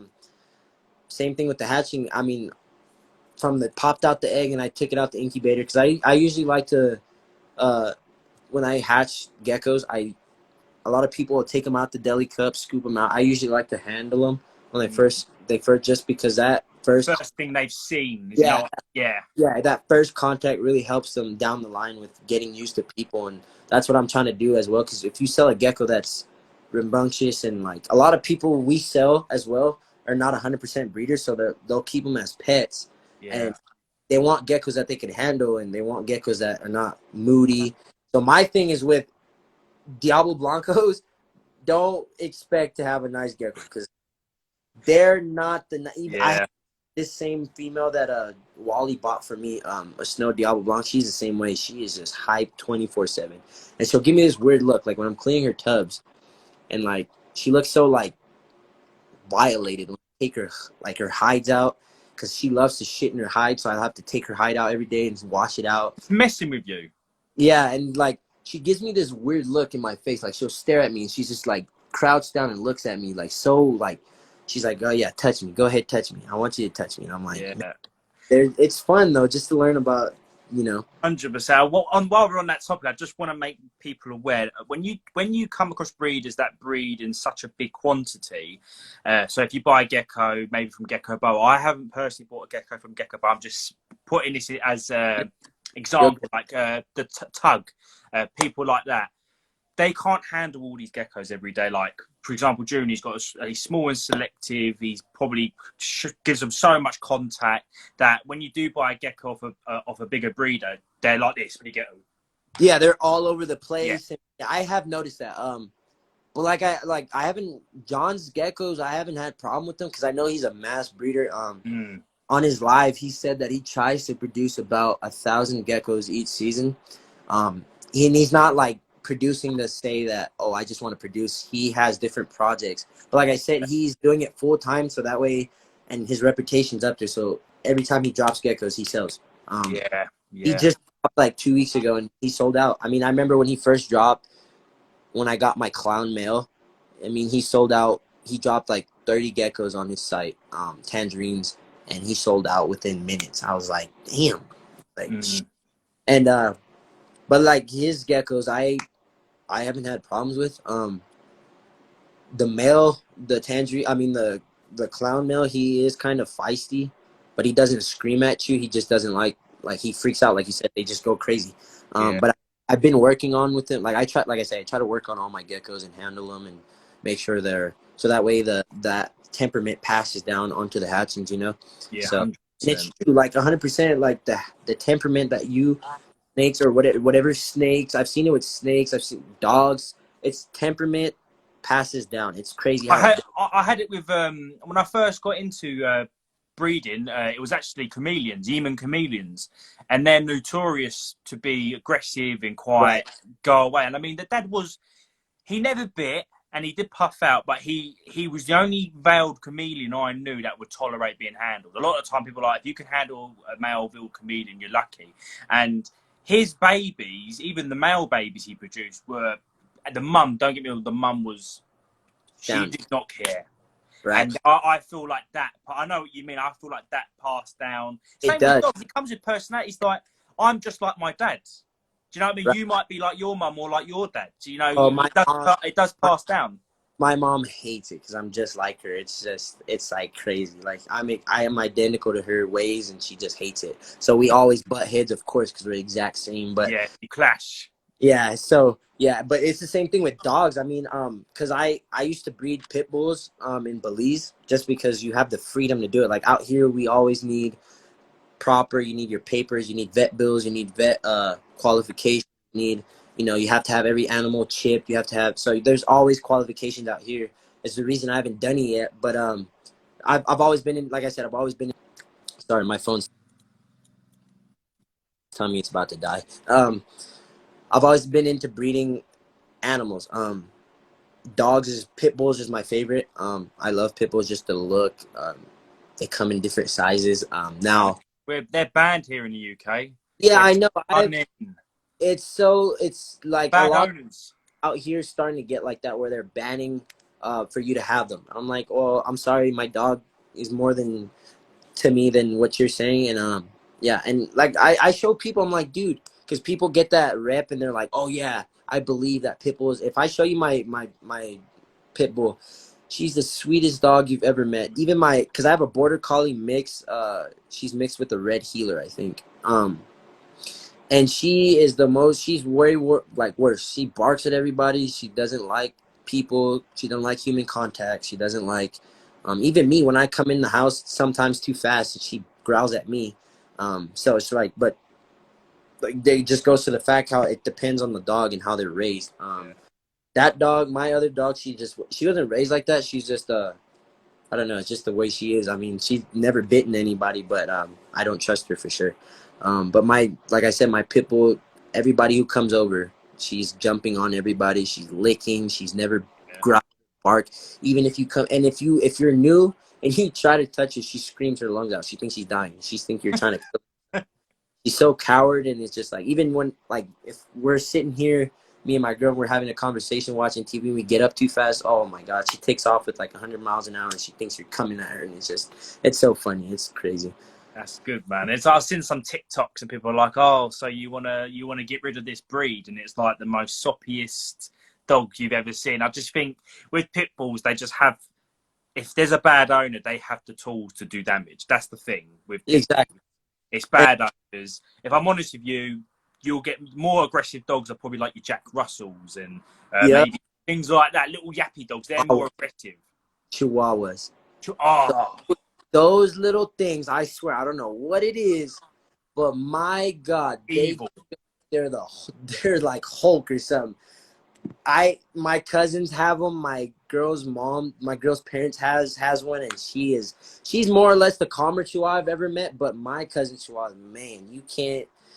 Oh, he bullies because my cousin has a German short hair, pointer and a boxing I can't even speak. Boston Terrier mixed with a Shih Tzu, and he punks on those dogs, and I'm like, dude, you see how small you are compared to those dogs? And he doesn't care. He's growling, he barks, I know, man. bites. When you pick him up and you like give him kisses, he bites you. I'm like, man, what's wrong with you? You know, it's Chihuahuas. I've seen are the most terror, and everybody's like, yeah, Chihuahuas. I want Chihuahuas. Like they're worse than pit bulls. Like they they're bite. so hard to train as well, apparently too. They're way harder. Anyway, Junior, my girl, I can hear her banging on the banging in the room. Yeah, I had to get out of here. But it was good talking to you. Yeah, for sure. Everybody stay tuned. We got stuff coming. This year was a little slow, but next year for sure we're gonna have more heat. Like I said, I almost got out the other day just due to, but I'm sticking in. I'm trying my best. I don't think I'll give up on my geckos. I'm trying my best to figure out how I'm gonna keep all these geckos and go to school and do all this, but I'll make it work because my girl. Oh, and obviously, we're gonna be bringing in some Cresties. George knows. We're gonna have to do another live now about. Yeah, and then we got coming in next week, I think, and so we'll be talking about the morphs we're getting in. I think we're getting in some Harlequins next week, some dark Harlequins and some pinstripes. And like I told you, I explained the try is what I want to get next. I love. Oh, that's my main thing here is tries. I love definitely. This has been a sick live. It's really nice to get to know you as a person. Obviously, you shared some stuff personally, and we're all grateful. You have got fans here in the UK, man. So, and also big up your girlfriend because of my girlfriend. She's a big part of all this about them. Yeah, you know, they do help out. The only thing I can't get her to do yet is feed because she hates mealworms. So, but she definitely helps me now and again. She'll help me clean. So I think if we a system, we'll definitely be able to start growing sufficiently and make sure everything's all right. So. Perfect, man. But anyway, anyone watching this, if you want to tune in, this goes on YouTube and Spotify. We get most of our views on YouTube and Spotify. Make sure you tune into Juniors Geckos. It's at Junior. I think it's dash Juniors _. Geckos. Yeah, there you go. Give him a message. As you can tell, he's in it for the good reasons. Man. All I'm gonna say is you're a good lad, and your brother will be proud of you, mate. You're a really good guy. Appreciate it. You're a good person too. I like your vibe, so I definitely think we can work some stuff. And like I told you, if there's in the future, if you want anything from my collection, I told you we'll work it out. I mean, I'm not, like I said, I don't expect anything, so for sure, we can work something out. So, and vice versa, man. Appreciate it, Junior. You have a good Friday. Take care. See you later, man. Thank you, everybody.